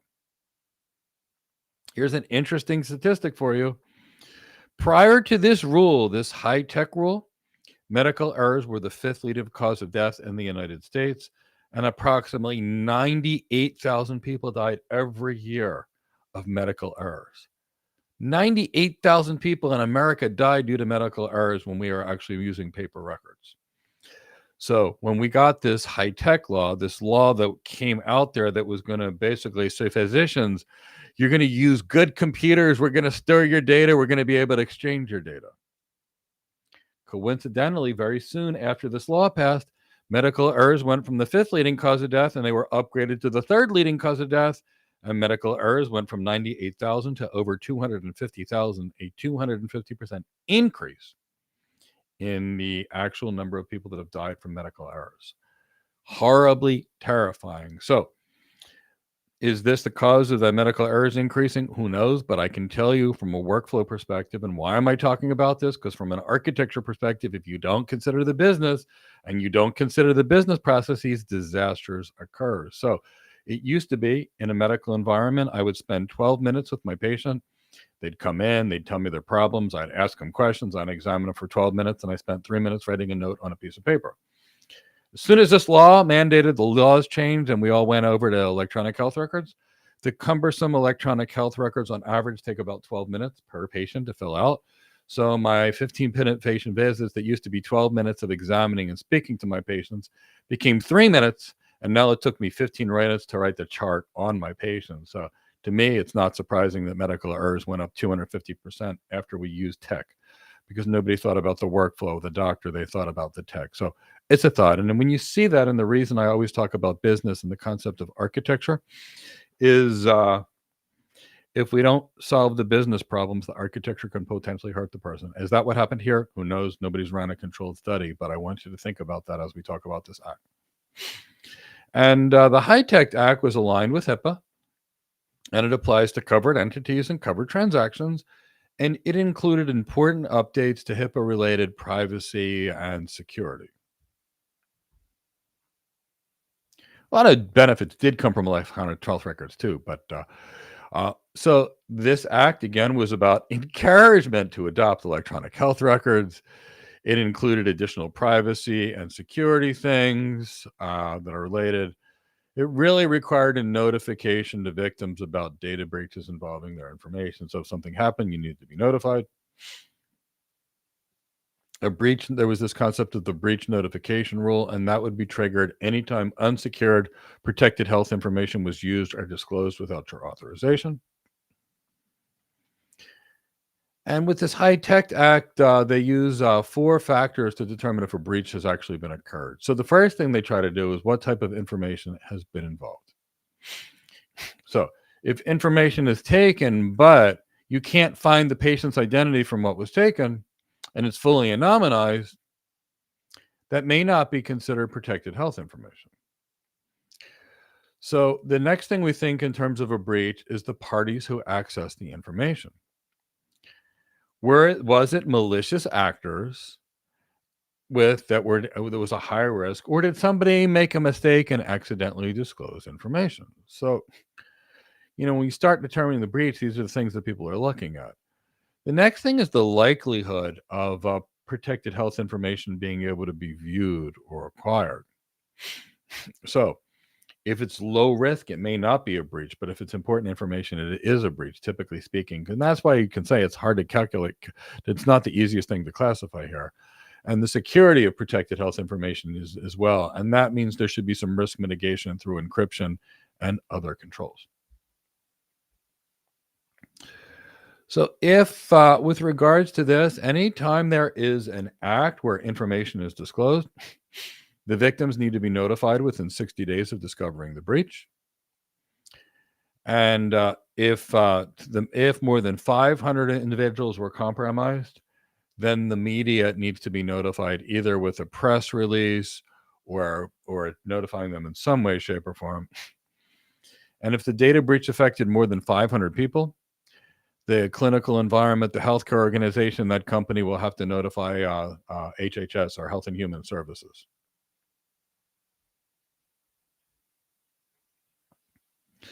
Now, also this law covers business associate. So if Mark is not a network architect or a chief technology officer, and all of a sudden Mark is now a physical therapist on the other end of this thing. So if I send information to Mark for my patient that needs physical therapy, Mark treats the physical therapy patient, sends them back to me. If a business associate like Mark is breached, again, that requires a notification as well. All right, enough on that act. So now I've got another academic act from a long time ago to go over, and let's take a question or two before we move before we get onto this act. Yeah, I figured it'd be a good time to address a question that Scooby had in the chat before we move on to the next act, and also gives us a little bit break just to give our brains a little refresh. Scooby is asking, privacy related to a career in CCSP, especially related to architecture career. Scooby, if you can maybe rephrase that first part of the question, that might make it a little easier for us to understand what you mean exactly. I have an idea roughly what you might mean with that, but it'd be better if you rephrase that. But to address your second question, it says, is ageism an issue that could hold back older architects without a career or decades of experience? Let's put it that way. No. What's your opinion on that? There's no such thing as ageism in technology. You're either good or you're not good. Whether you were 63-year-old Sig Wolf that I got hired in Germany or 61-year-old Robert Welch that I got hired in Texas, it's not an issue. Now, I will say there is some ageism against Gen Z, and I think it's pretty sad, and I think it's unfair. There are organizations that are describing not hiring our younger workforce, our Gen Z workforce, because there's been a lot of news media and a lot of coverage of lack of communication, lack of work ethic. It's what's being discussed in media. I've not had that issue. I work great with everybody. I hire everybody, and I've got people from all age groups across all parts of the world. But there is that. But generally speaking, when you're in an advisory career, if you've got some gray hairs, it's not a bad thing. It's considered a good thing. So no, there's no such thing as ageism in this kind of career. This is an advisory career. Either you're good or you're not good. When you go to the physician, do you care if your physician's 30 or do you care if your physician's 65 if they take good care of you and your family? Of course you don't. So no, never saw anything. I've gotten more job offers the older I've gotten. It's easier for me to get a job offer in my 50s than it was for me in my 30s. I have to turn down many more of them because it's almost every day somebody reaches out to me. Now, I would definitely say, and I'm not sure if you'll agree with me on this, Mike, but especially when it comes to security, and now I'll be, okay, before I go down to security tech, to be completely transparent and honest, there are issues in tech when it comes to ageism, just as much as there is in certain parts of tech issues where it's predominantly a male environment compared to a female environment. Now, not to go down the rabbit hole as to why that may be true in certain areas, just be aware that partially that is true. When it comes to security, what's really interesting, though, is that people tend to value the diversity in experience that people have. So the experience that somebody could have that is 20 or 25 years old, and then somebody who is 45 to 50 years old, they both are going to have valuable experience they can bring along with them. Sometimes a little gray hair means that you have life experience behind you. So you're going to have gone through a lot of different things already. It could be valuable, not just from a technical perspective, but remember, we're not coding, we're not programming, we're not doing these things. But from the business aspect of things, maybe the business aspect is a little lacking when it comes to our younger generation. But guess what they bring? They have spontaneity, which is sometimes good. They have different perspective on things. They also might have an easier time keeping abreast with technology because they're so new. They just went through this phase of schooling, education. So they bring that experience with them. So when you put this idea of diversity together, this is very valuable when it comes to security. So, and by the way, that doesn't mean you go put a couple of gray hairs on your hair if you're 25 or 30. But you know, that's what we generally say. A little gray hair means you have some wisdom, some experience behind you. So there's no discrimination in security when it comes to that. That's actually valuable, different perspectives. Me and Mike too, when we do our little exercises, when we talk, both networking security, we have a little bit different perspective on things. Mhm. And that perspective is shaped in the fact that Mike has worked for a variety of different companies that I personally have not worked for, and thus I don't have the same experience in those areas.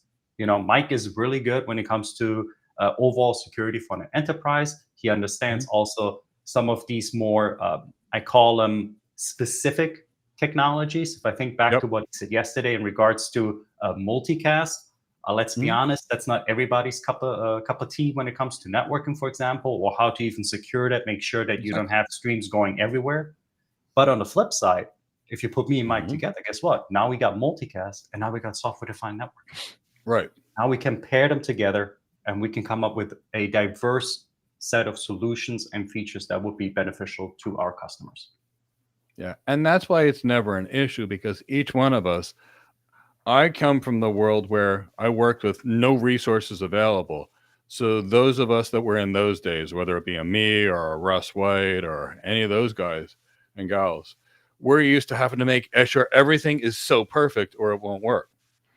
As it got, as capabilities got better, less of that became quite as important, because we had power to do things, and now new things were offered. So those of us in the beginning had to become extraordinary experts on these little protocols, and we were focused on it. In today's world, someone like Mark can know a wide variety of things that's far wider than what I know.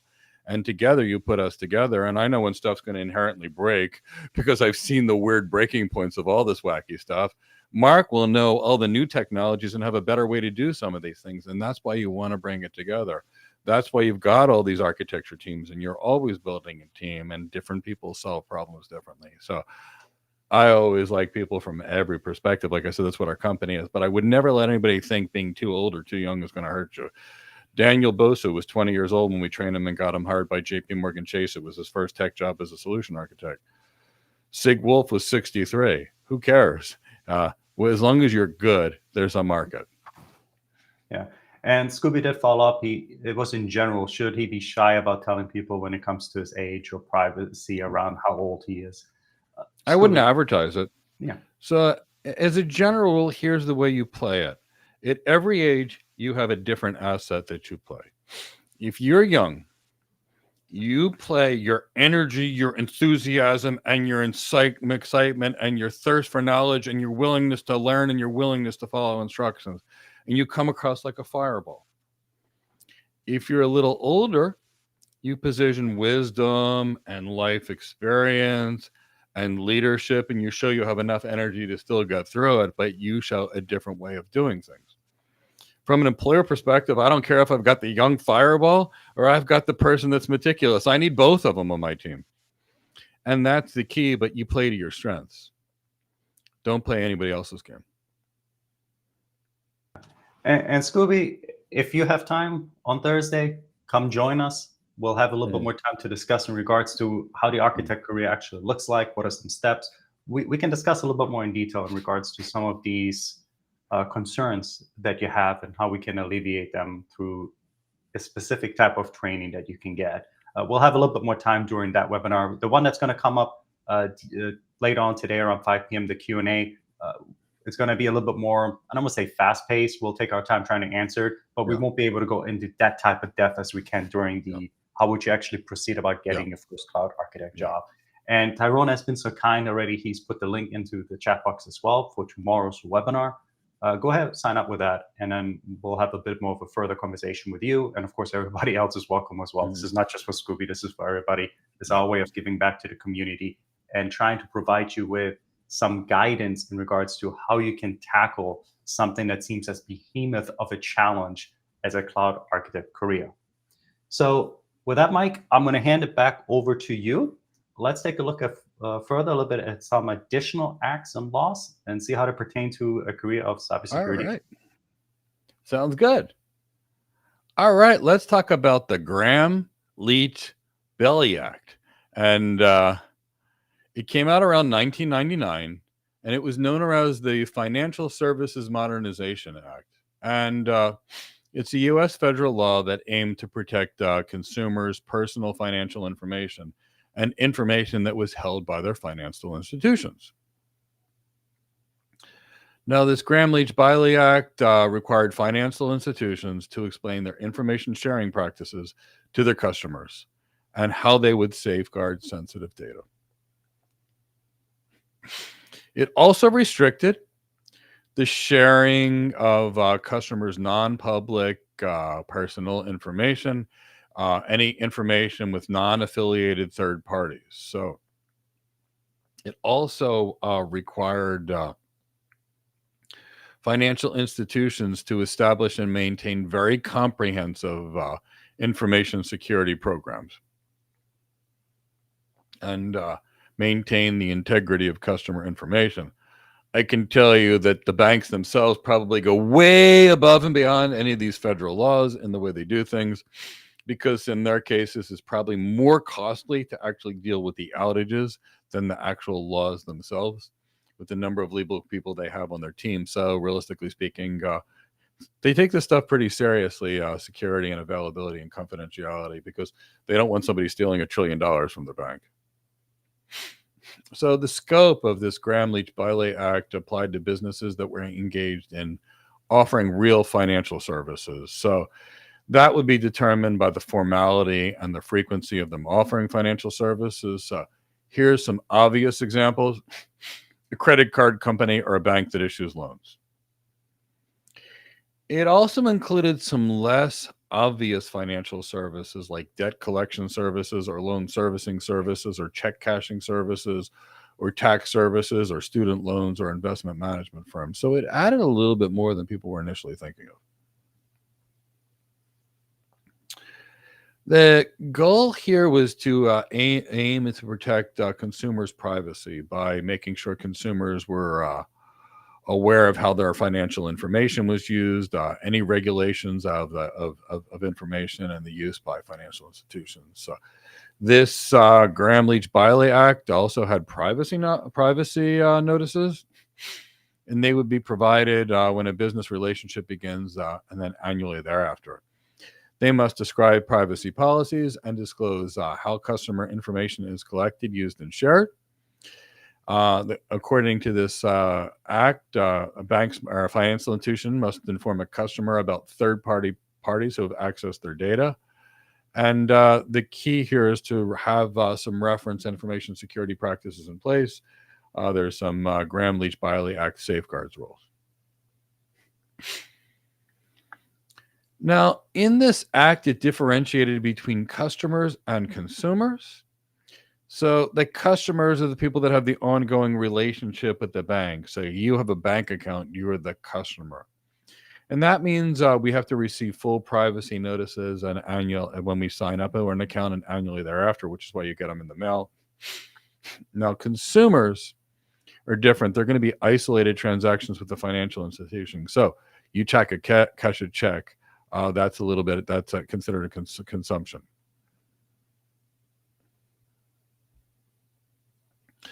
The Gramm-Leach-Bliley Act establishes some safeguards. It basically provides a framework on how you would protect information. Framework, very general. And financial institutions must implement some kind of organized information security practices. Yeah, but if they didn't, they'd be hacked and all their money would be stolen anyway. So, they're and everybody else's money. So they're going to have good practices here. But their security program should safeguard customer information and confidentiality, anticipate threats or the risk of unauthorized information access, and implement measures to protect against these threats.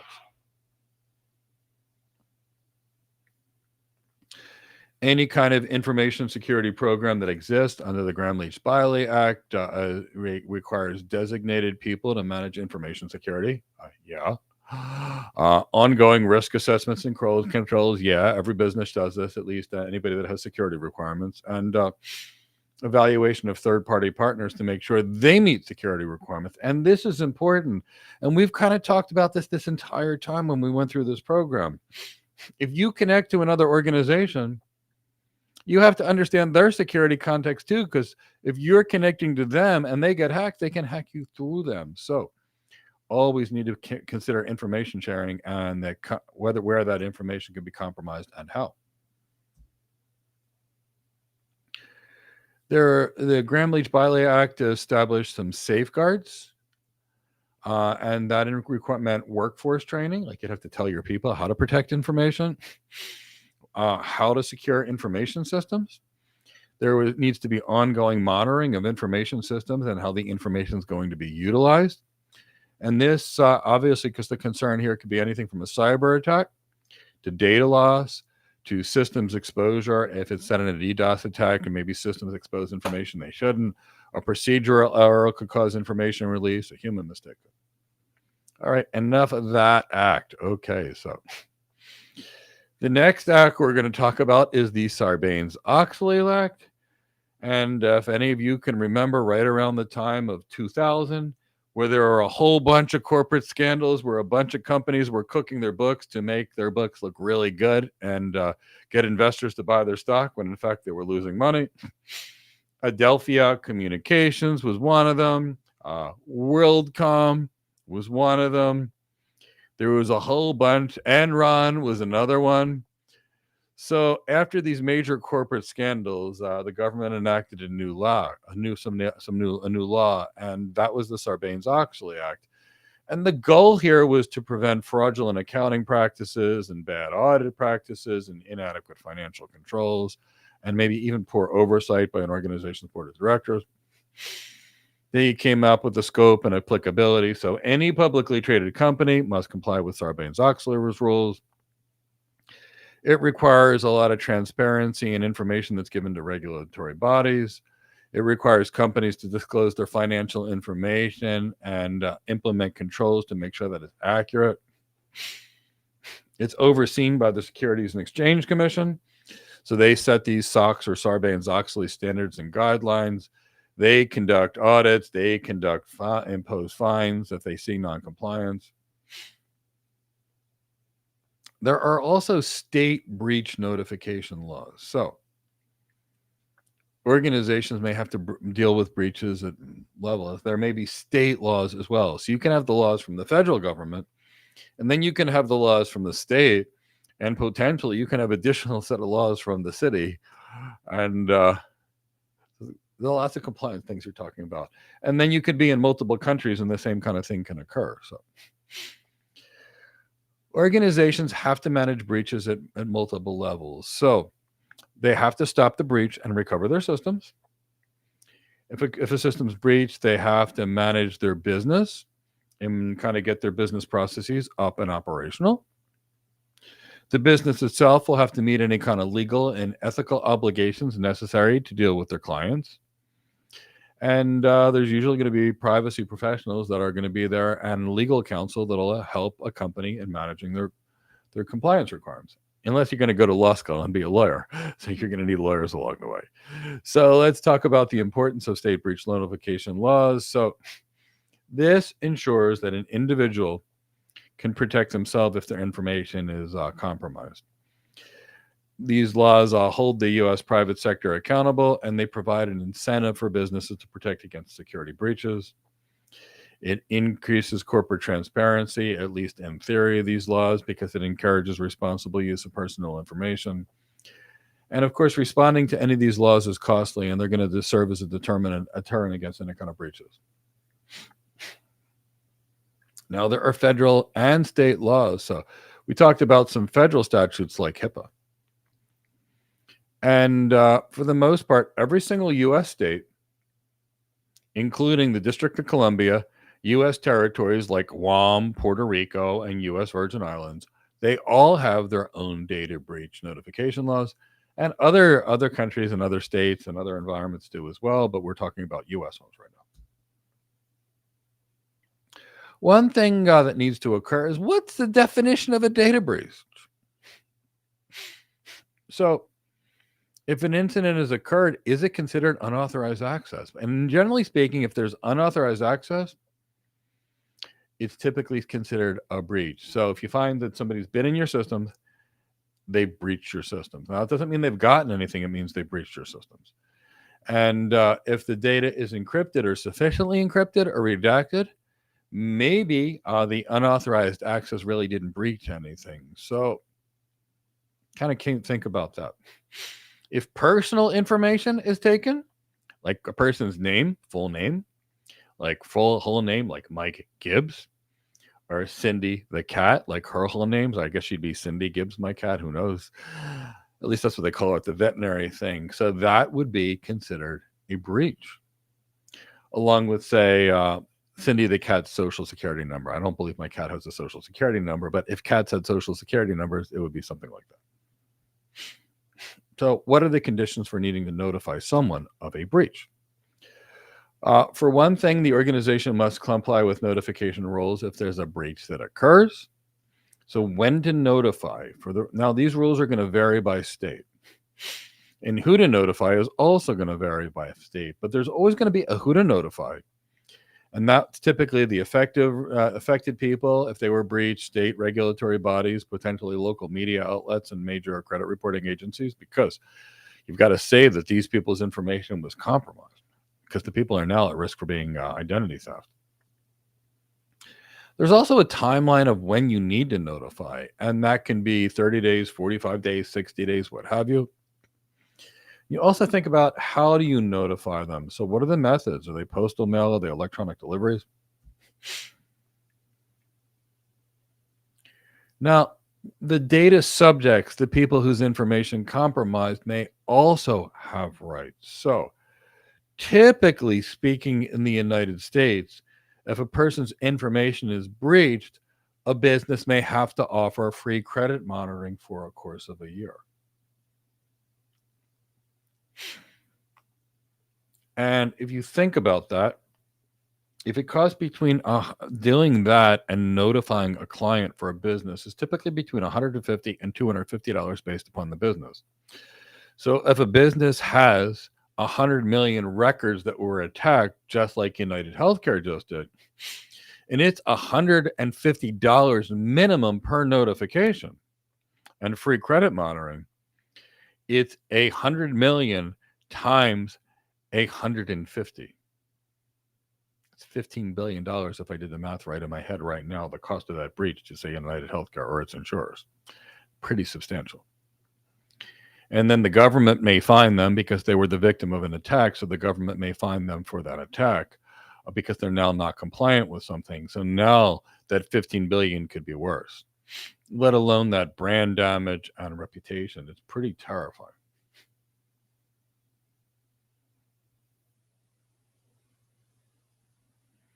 It's also terrifying because how much our insurance is going to be after that.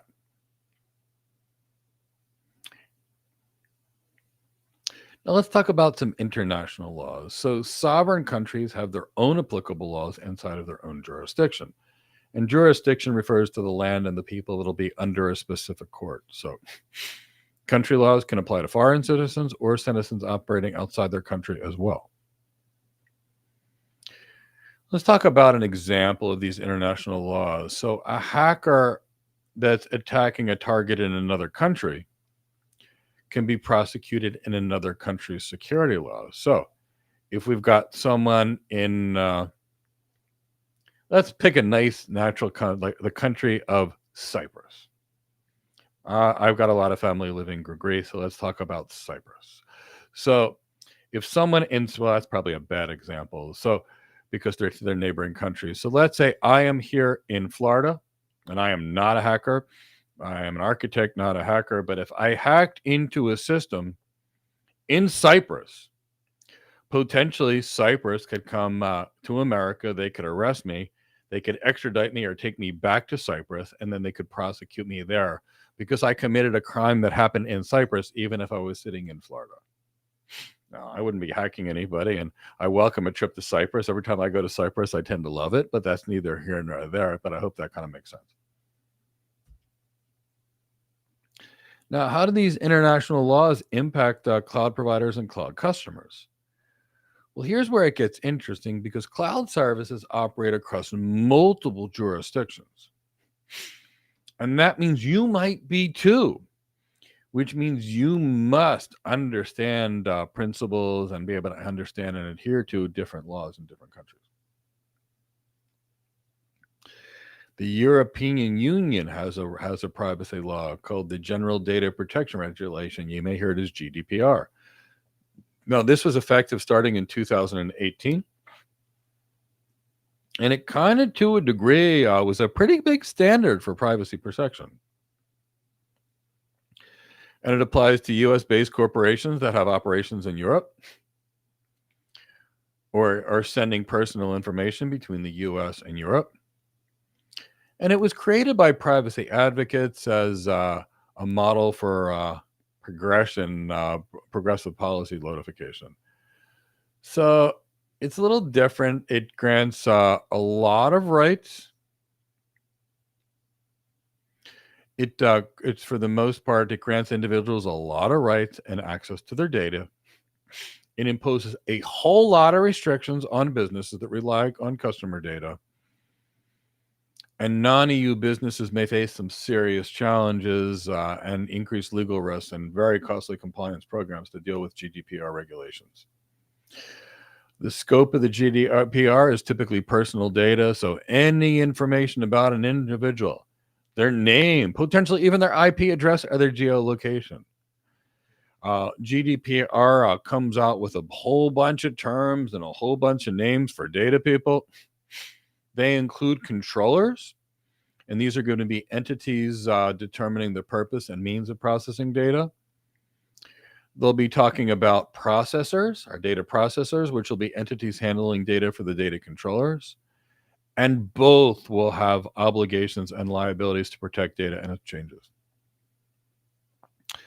With regards to territorial jurisdiction, it's going to apply in organizations in EU and those controlling or processing information for EU data subjects, people, for offering goods and services or monitoring behavior. So it significantly limits our information sharing or personal data outside the US, unless the recipient has equal or greater policy. So that means if you're a US business and you're dealing with the European Union and they have super stringent things in the European Union and you're taking information back home, you must have the same super stringent requirements. Otherwise, you might be not complying in a place where you're dealing with things, or you can't send your data back.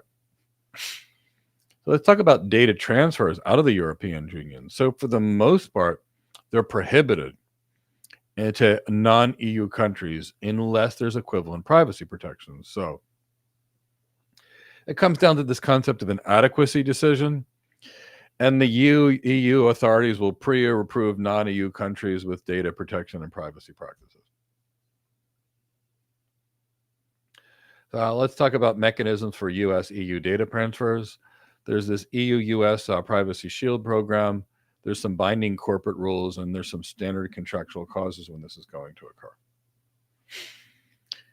Now, let's briefly take some information on data subject rights. So, data processors and controllers must provide a clear notice to customers about their data, its collection, its use, and any third-party sharing.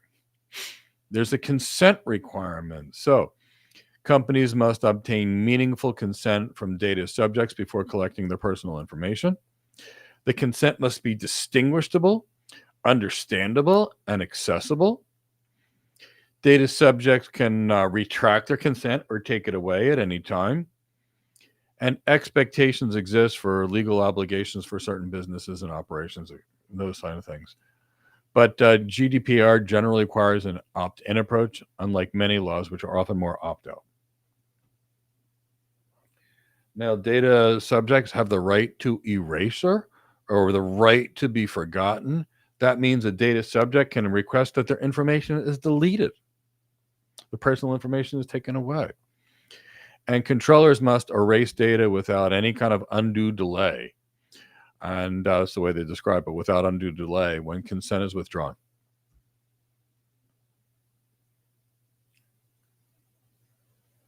Let's talk about some additional data subject rights. The right of access. So that is referring to knowing what data is collected and why, how the data will be processed, and with whom it'll be shared. It typically takes obtaining a copy of personal data and being able to access information on how to request data erasure. Because remember, you can have your data erased. We've got the right to rectification. So If there's a data that's incorrect, you can request to get it actually cleaned up and corrected. There is the right for a restriction of processing, so the request to halt data processing without its full erasure can be done under certain circumstances. There's this concept of a notice of an obligation, and a data controller must notify data subjects when fulfilling requests for erasure, rectification, or restriction of processing. There is the right to data portability, so the ability to obtain a copy of the data in a machine-readable format for use in other systems, so the data is not locked in by another company. There is the right to object as well, so that that returns to what that really means is that you can object to data processing that's believed to be non-compliant with GDPR systems, or opt out of certain activities like direct marketing. The controller must prove data processing is GDPR compliant. There's also, with regards to this additional section on data subject rights, Article 15-22 is this concept of automated individual decision-making, and that AI or automated processing cannot make decisions with significant or legal impacts on individuals without human intervention. Now, there's lots of GDPR penalties for violations. So severe penalties of the GDPR can reach 20 million euros or 4% of annual revenue, whichever is greater, and it can be much greater for certain businesses. And data subject can pursue damages for harm caused by certain GDPR recommendations. Last few things we'll talk about are adequacy decisions, and this is basically going to be the simplest mechanism for international data transfers from the EU. The EU will review and approve the privacy laws of another country to see if they are good enough for their GDPR standards. And the European Union will constantly make adequacy decisions, allowing the smooth data transfers without any kind of additional legal approval. And countries with EU adjacency, which include Japan, New Zealand, Argentina, and Canada. The U.S. does currently not have an adequacy decision.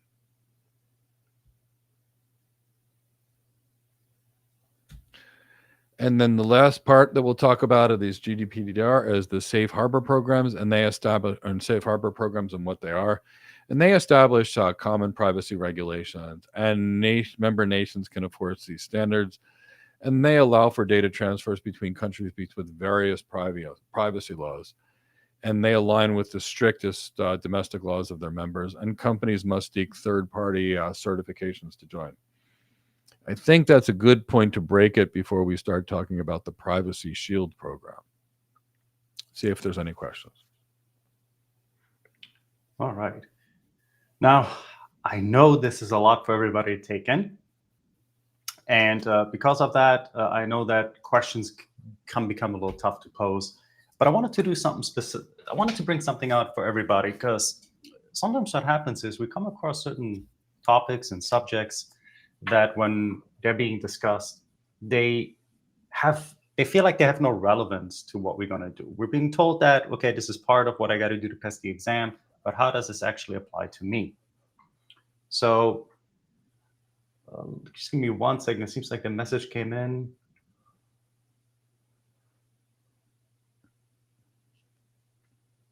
Does that look like a question to you, Mike? From Tolan? I think so. Yeah, I think so. But Okay. you can go over your thing that you were going to talk about, and then we can address this question, or we can address the question. Why don't you finish what you're doing, and then maybe another question will come in too. Okay. So what I wanted to bring out, I wanted to give you guys some actual real-world examples. And I want you to start considering them, let them digest them. And before I give you the why it is important to consider being good at governance and compliance, and then generally speaking, risk management is part of that. We're not discussing that too much here. We've discussed that plenty throughout the rest of the CCSP. I wanted to bring out to you guys that there's things such as having financial repercussions. Mike already discussed that. We have reputational damage as well that can happen from certain non-compliance things that go on, and then legal liabilities as well. There was a case, and this was back in about 2019. This was a major bank. This was Capital Capital Bank, so I can say it, a Capital One bank. And because of their failure and how they addressed the compliance and governance issues at that time, they were fined about $3 billion because of their poor sales practices and how they did not follow compliance. So think about that. $3 billion. For many of us, that's to say the least, a large number. Then we had an example back in 2017. Now, this is an example in regards to how not making sure that you are compliant, that you understand your governance and the laws can damage your reputation. And this was a case that was brought out by a company called Equifax that brings out, it's basically like a credit kind of bureau that takes care of these things and that kind of aggregates these different scores. But they brought out that in 2017, there was a breach that had about 140 million different records, including social security and things like that, that were leaked because of some vulnerability. Now, can you imagine? Now, I'm not going to mention necessarily the entities that were involved in these breaches and in regards to the issues and fines that they caused. But I bring that out because these companies that had these breaches, and trust me, these are some very well-known companies, their reputation took such a nosedive that it took them years to even rebuild some of that trust that they have lost. Not all of it. It was going to take them more years to be able to build that trust back. So that's another thing to keep in mind why being good at governance, risk management, as well as compliance is so important. And then the last one, there's a company in the United States called Home Depot. And if you're not aware of it, Home Depot does a lot of when it comes to the handiwork with woodworking, has lighting, has paints, has all types of things. So I'm not really sure, depending on where you are in the part of the world, what the equivalent is.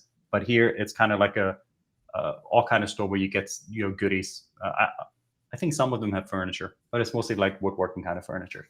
But in any case, Home Depot in 2014 had a data breach as well. And because they were not on top of it when it comes to the compliance and making sure that they're risk averse and so forth, they actually had the liabilities of about $19 million in legal liabilities. And that included additional fines and other things that they needed to compensate affected customer. Now, why do I mention all of these? Because being good at compliance, risk management, and governance has direct implications to your career growth. Yep. For example, if you as a security architect can align security measures with business objectives and then align these with regulatory requirements, you're far more likely to make advances in your career, not just going into senior positions, but more importantly, in positions where you can impact real change. And those are those leadership positions. Yeah. And that's just knowing that. And then the other aspect that you should keep in mind is it gives you a competitive edge. How many people are willing to spend the time and the effort and the resources to become competent in this type of domain? I tell you, it's not going to be many. They always say that the traffic on the last mile is very little because many people are not willing to go the extra mile. So if you're willing to go the extra mile, you're going to have a lot less competition. And then something else, of course, that's going to be great is laws change. We recently had an election in the United States, and we know that with that is going to come some change. Some of it might be legal, some of it might be compliance. If you can keep up with these different changes that come about, and you guys can let me know in the chat box if you agree or disagree, but would you not say that you would have a tremendous amount of job security if you can make sure that you keep up with the different changes in laws and regulations, at least at a high level? Go ahead and let me know in the chat what your stance will be on that, if you agree or disagree with that statement. And then we'll take a look at a couple of questions here that came in. And we'll take the questions. All right. We'll give it another, maybe let's say 20 seconds or so. I really want a response from everybody. I want them to understand and see their opinions as well on how this is applicable to them.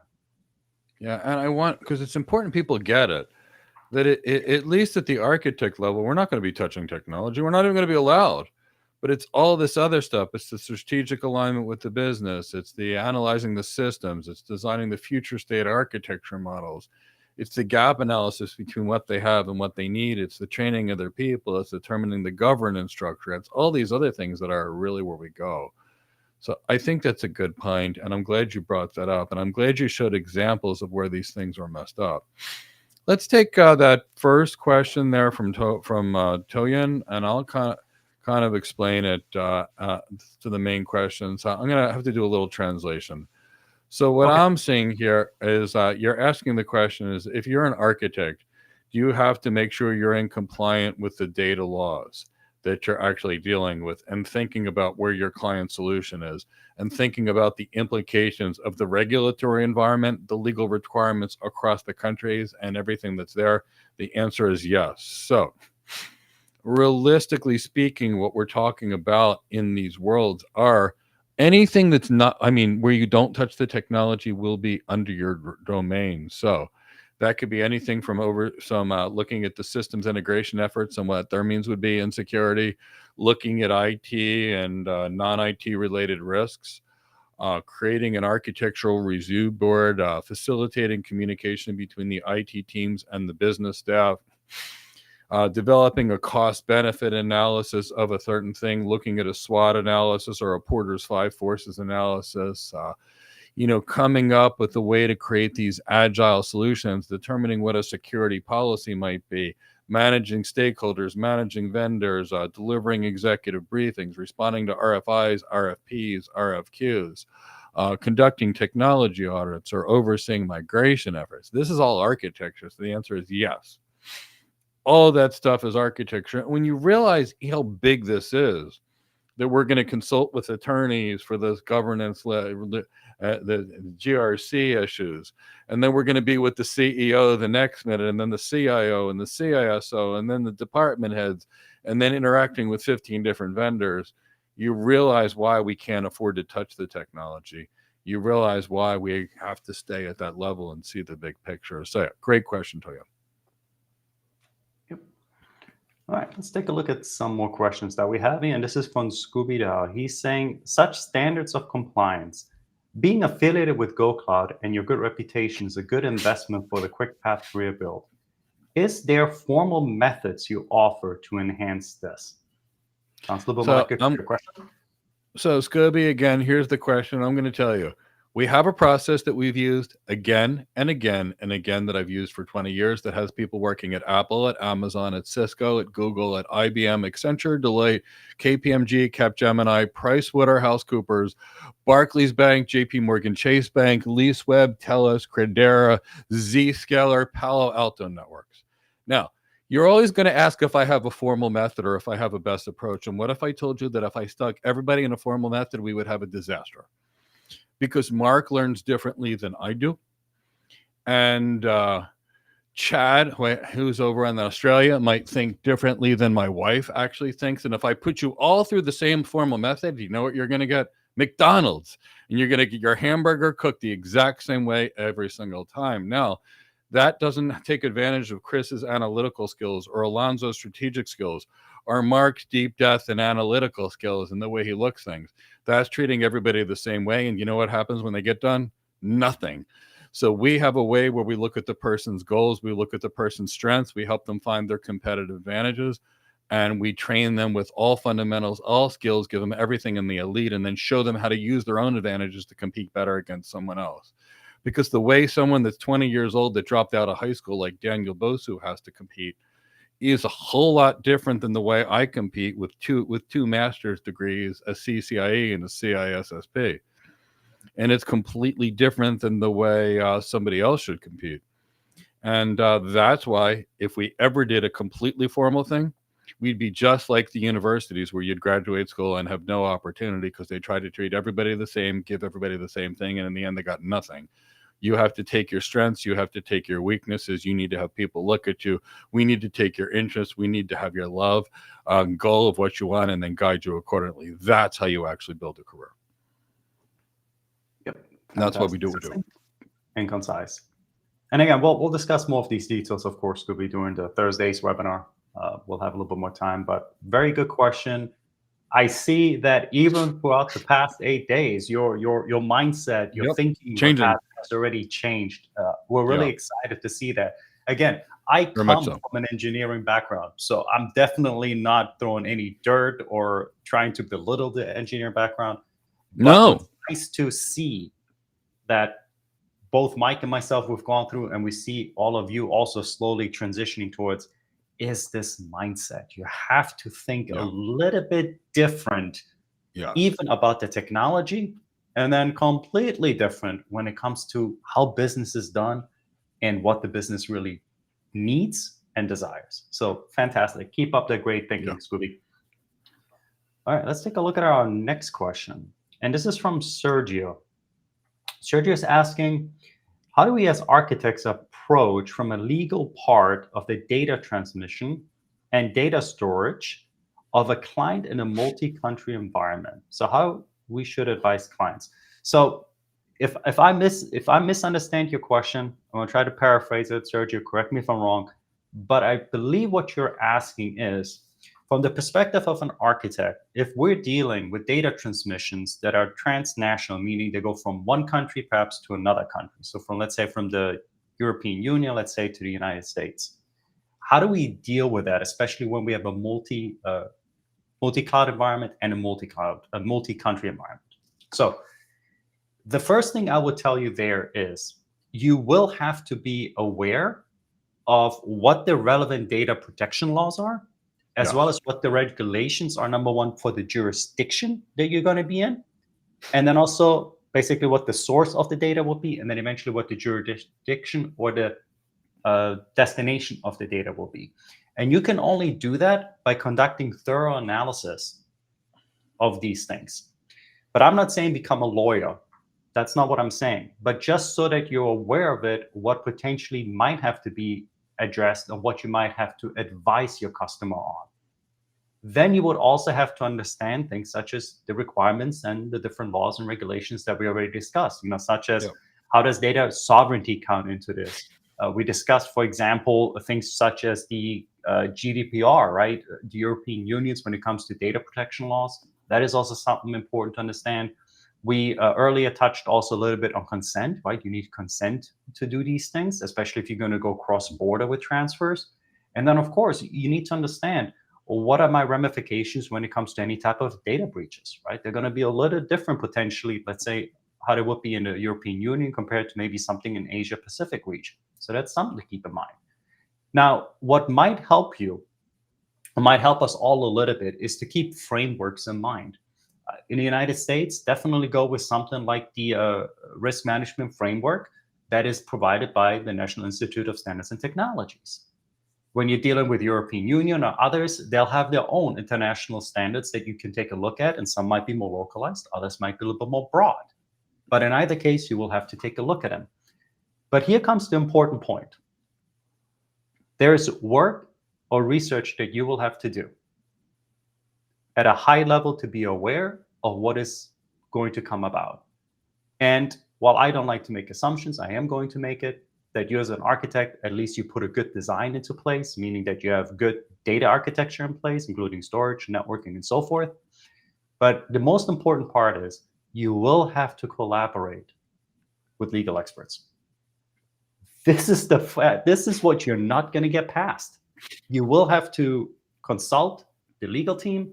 If your institution doesn't have a legal team, you will have to take it upon yourself to make sure that you can find a consultancy business that will help you with these things. This is not something that you're going to do by yourself. Mike mentions this a lot during our webinars on Thursday, is that being an architect is truly a team sport. It is not a solo sport. Think of being an architect more like playing a game like football or soccer, as you might hear it. You play together as a team. People have their different roles, different parts. You have a coach that orchestrates everybody. That's the architect. This is not like tennis, even though I love tennis. It's not a single man sport. So always collaborate with your legal experts when it comes to that. You have anything to add, Mike, to this? No, I actually think that's the key. That's really a great way that you actually answered that. And I wonder if it's the Sergio that sent me something that I'm actually going to respond to him on Slack later today. But no, I think I love the way you answered that.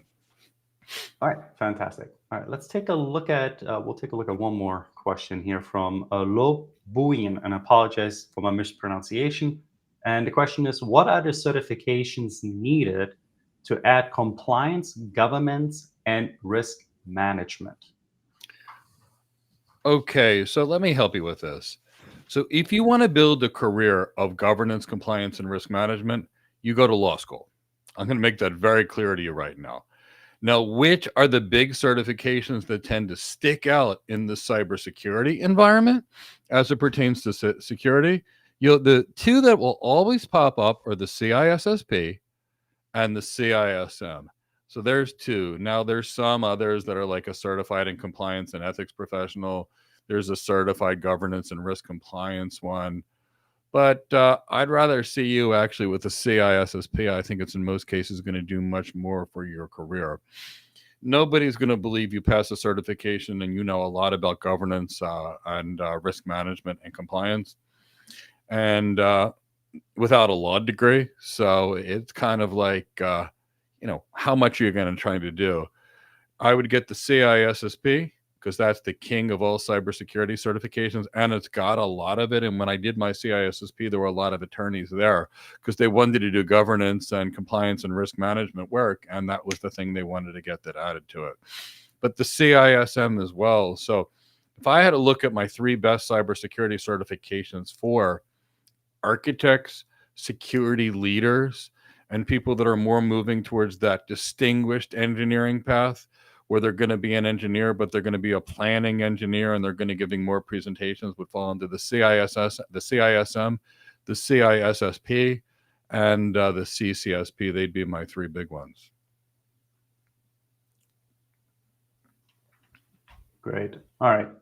Let's take one more question here from Mohammed, and then we'll move on. Mohammed is asking, in regards to data transfer between countries, the privacy of data is important.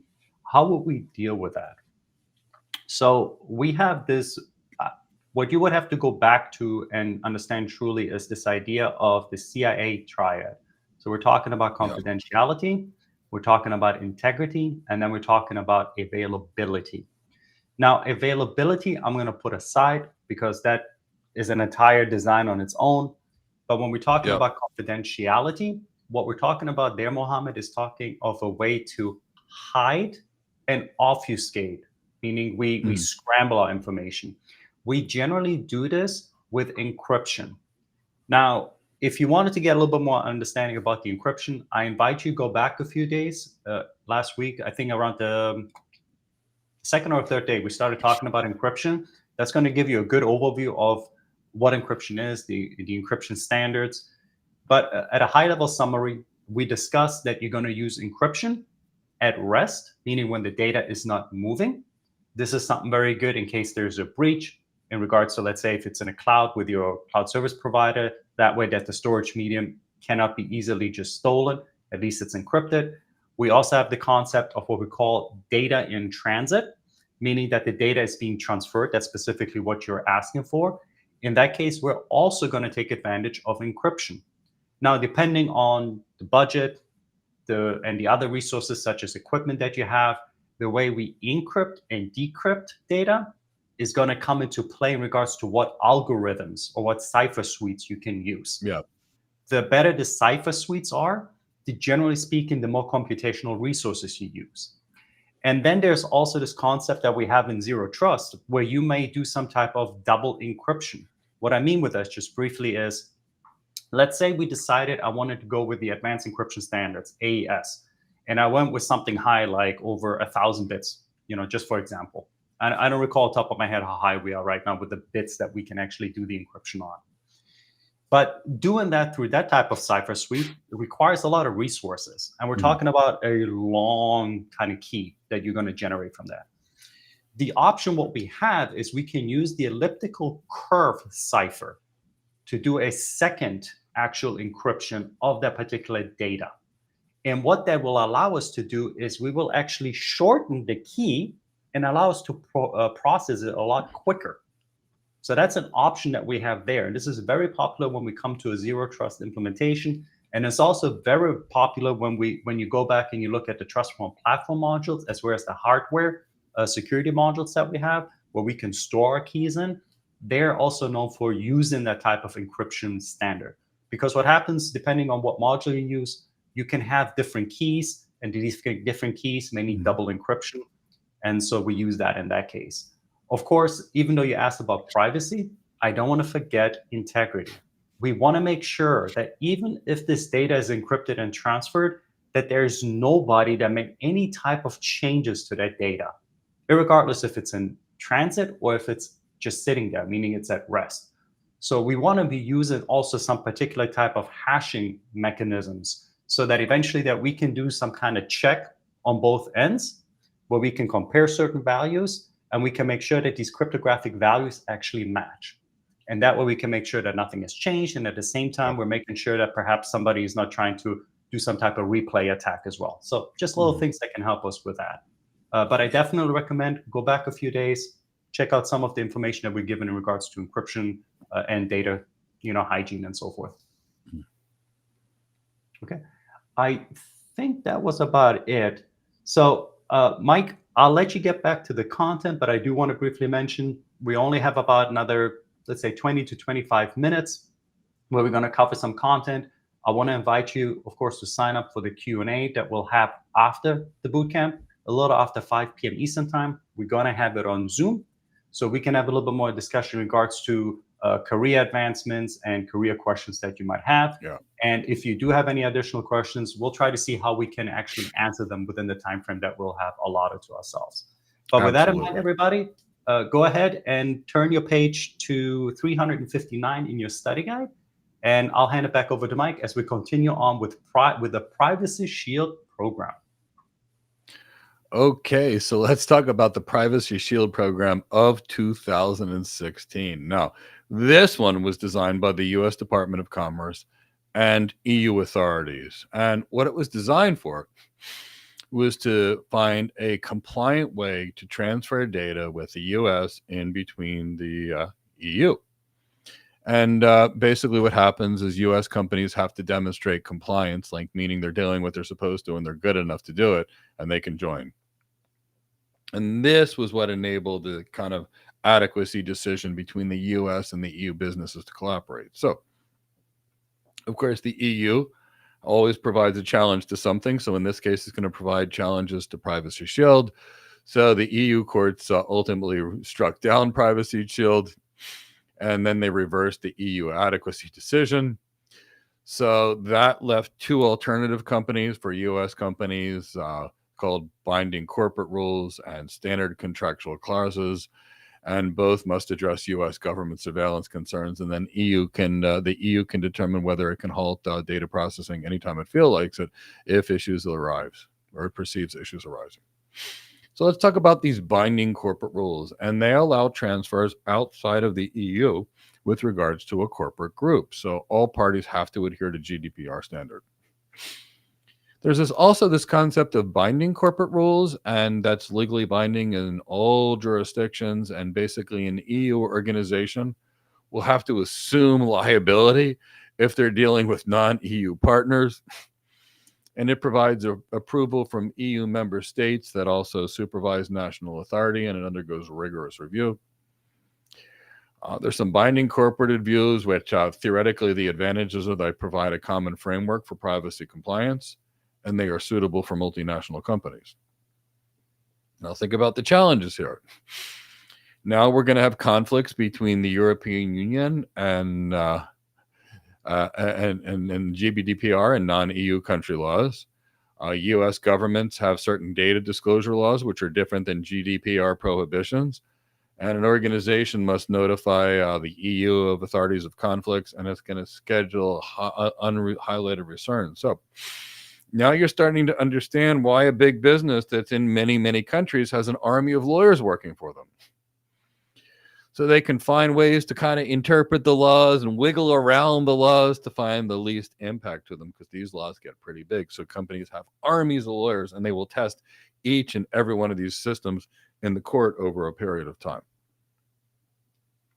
And then when things get shut down, they'll come up with new laws or modifications to existing laws. So let's talk about some standard contractual clauses and the way they're implemented. So the EU does provide, the European Commission provides a standardized contractual clause, and they must be used exactly as provided without alterations.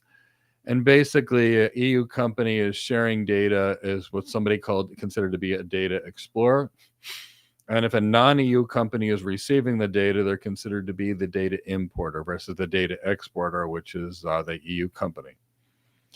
And there's a different set of structured contractual clauses depending upon whether parties are controllers or processors and what their legal liabilities are. There are also some other approved transfer mechanisms, and they're going to be specific limited exemptions that are going to allow the data transfers between non-EU entities without adequacy decisions. Let's talk about some other approved means to transfer information. So there's circumstances for derogations.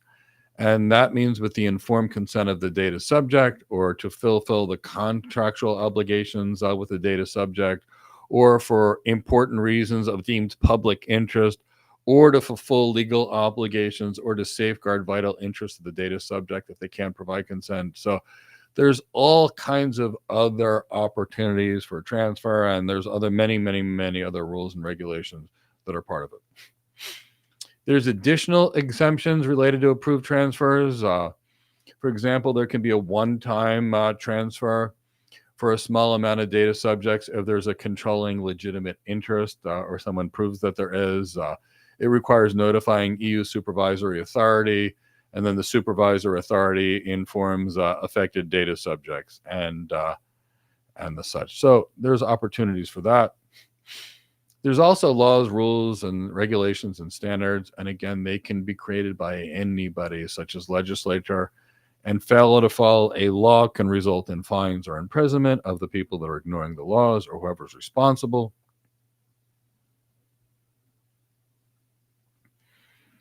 Now, that's a law. So a law is based upon the legislature. Now, there's different things called regulations, and they can be by governmental agencies. So governmental agency like the EPA can come up with some regulations, for example.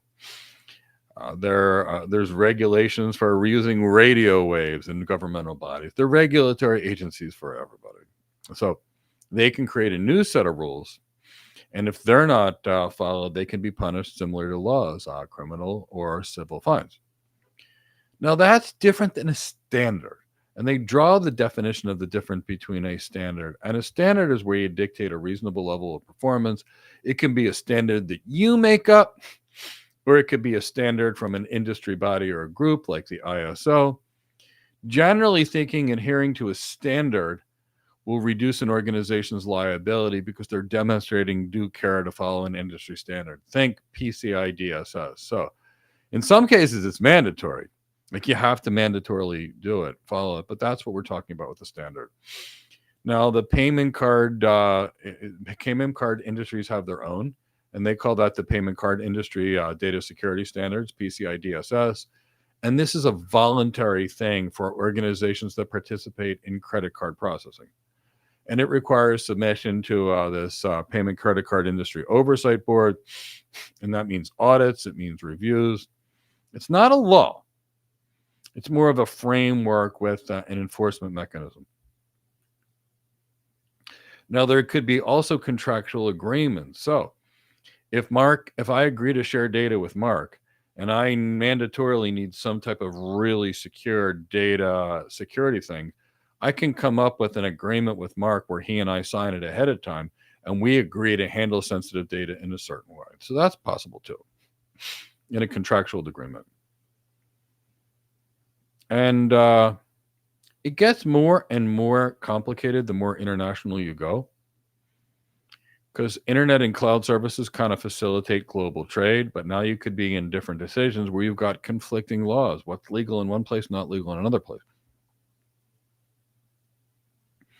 Now, this makes it pretty challenging from a cloud provider perspective, too, because they have to comply with local laws, and where they're at, which are going to differ than the other laws where they're maybe headquartered, which are going to be different than the customers that are using their systems. So they need all kinds of things. And in these particular cases, they might need a policy to deviate with an internal policy or procedure in order to comply with a local requirement. And sometimes local requirements can increase the security risk too. So that might mean there's an exemption. For example, the EU mandated that Microsoft provided access to security things related to the kernel. They mandated it. They said it was an incompetitive business practice by Microsoft that under vendors couldn't actually integrate those security things very close to the operating system kernel. So it became a law. Microsoft had to open their systems, and that made it easy for CrowdStrike to have a problem and actually take down Microsoft servers. Had that law not existed, Microsoft wouldn't have had that problem. And their systems would have been closed like Linux is and like the Mac is. It had to be open to comply with a legal law according to Microsoft, and now poof, there's the risk. So these laws may actually increase security risks. Don't always think they're mitigating them. Sometimes they're mitigating them, sometimes they're receiving them. And that's because everything we deal with has a strength and a weakness and an advantage, and it's about weighing all the opportunities. I'm sure that law that they had in Europe, which promoted this, also promoted a lot of competitiveness in business, and that was the intended goal. But anytime we have architecture, one thing impacts something else, which impacts something else, which impacts something else. And that's why it's this big picture kind of piece. So if we're dealing with conflicting internal national legislation, we got to go figure this out. We got to learn about it. We got to consider what we can do. We got to consider the options. Maybe we consider from an architecture perspective a different cloud data center or availability zone. Maybe we use a different cloud provider, potentially speaking, but the plan is we're going to be reviewing contracts and figuring out what we need to do, and obviously consulting legal along the way. As cybersecurity professionals, we need to be aware of legal developments. So if a new law comes out, how does that comply with us? How does it impact us? What does that mean? Does it mean we need to do something different in our architecture? Do we need a new tool in our architecture? Do we need a new monitoring strategy, a new grade of encryption, a new policy, a new level of user training? Is going to mean something. So we have to look and stay abreast of new laws, get an understanding. We may actually have to attend training sessions on these laws, while we may also have to consult an attorney because they're experts on these laws. And believe me, these laws are not going to be easy to read. I mean, they are going to take a lot of time. They're going to take a lot of effort. They're going to get icky. So understand what's legal in one place may not be legal in another. And you don't want to be committing any crimes in the work you do. Now, there is this concept of the IS, Information Security Management, and there are standards. One was created by the ISO, or the International Standards Organization, and they detailed it in ISO 27001. And what's going on here is it's giving you a holistic overview of an organization's entire security program. And it offers a standardized international model for developing and implementing policies, procedures, and standards. It encourages stakeholder identification and involvement in managing organizational risk. It ensures that information is going to be secured with industry accepted practices. It's going to perform platform agnostic and customizable things with regards to organizations. And the ISO 27001 is a widely recognized global security standard, widely recognized. And it's going to be accepted in all over the world in various jurisdictions throughout the world. And it is a costly certification process because there's a lot of things that need to be done. So in many cases, ISO 27001 is going to be cost prohibitive for a small and medium-sized organization. So think big organization, lots of standards.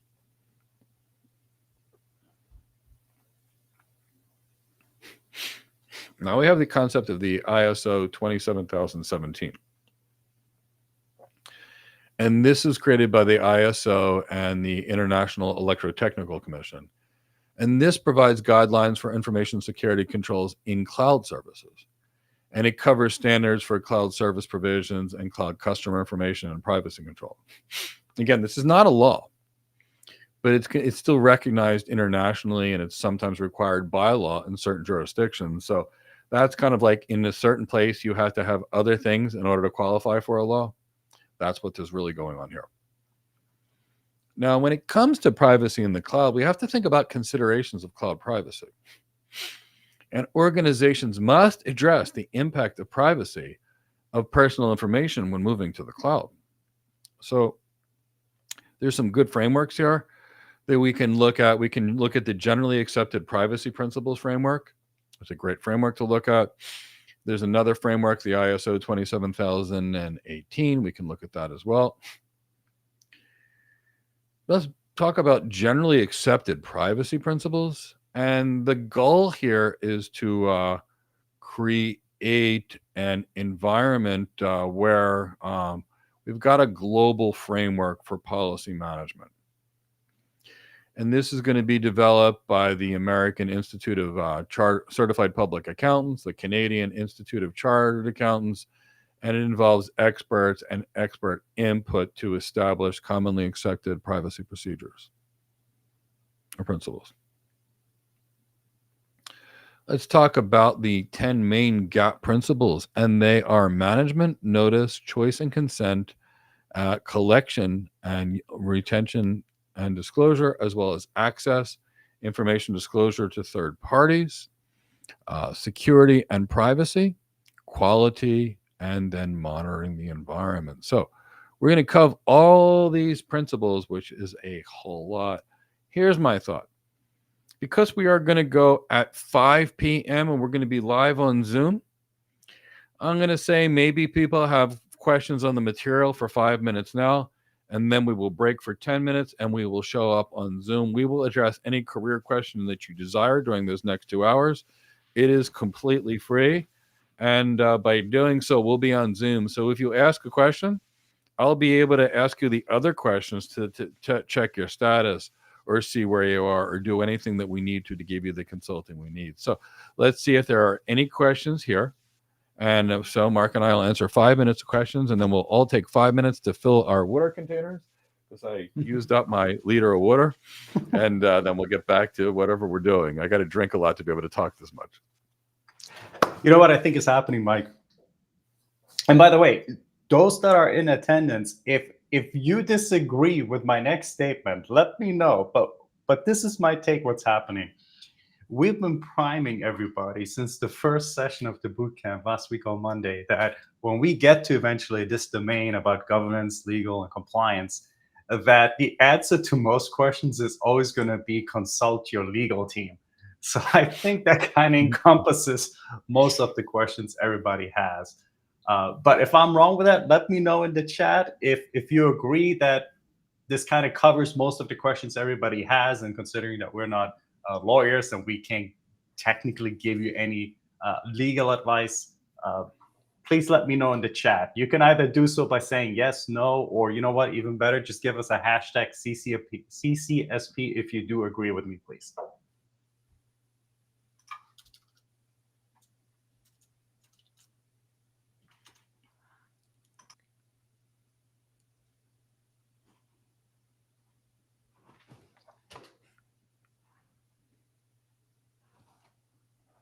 Because we get involved in a lot more fun stuff in the next day or two.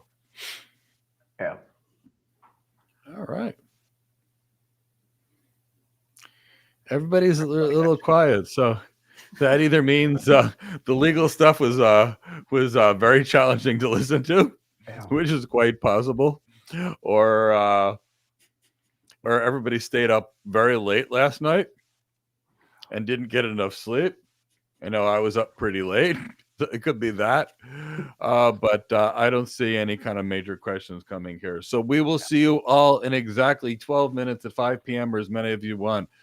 Tyrone, please drop the link to that free webinar, free discussion. We'll get geeky on careers. It's my favorite thing to talk about careers. I spent 2 decades helping people build their careers, and we're happy to come back, and it'll be all free. So we'll see you in about 10 minutes. And tomorrow, we have the How to Get Your First Cloud Architect Job webinar. And whether you want to be a cloud architect, a security architect, an AI architect, enterprise architect, we'll help you there on that webinar where we go over the role. We talk about all the critical skills. We talk about what we actually do. how to skip HR and go straight to the hiring manager, and anything we can to get you hired, and that's free too. So see you all in about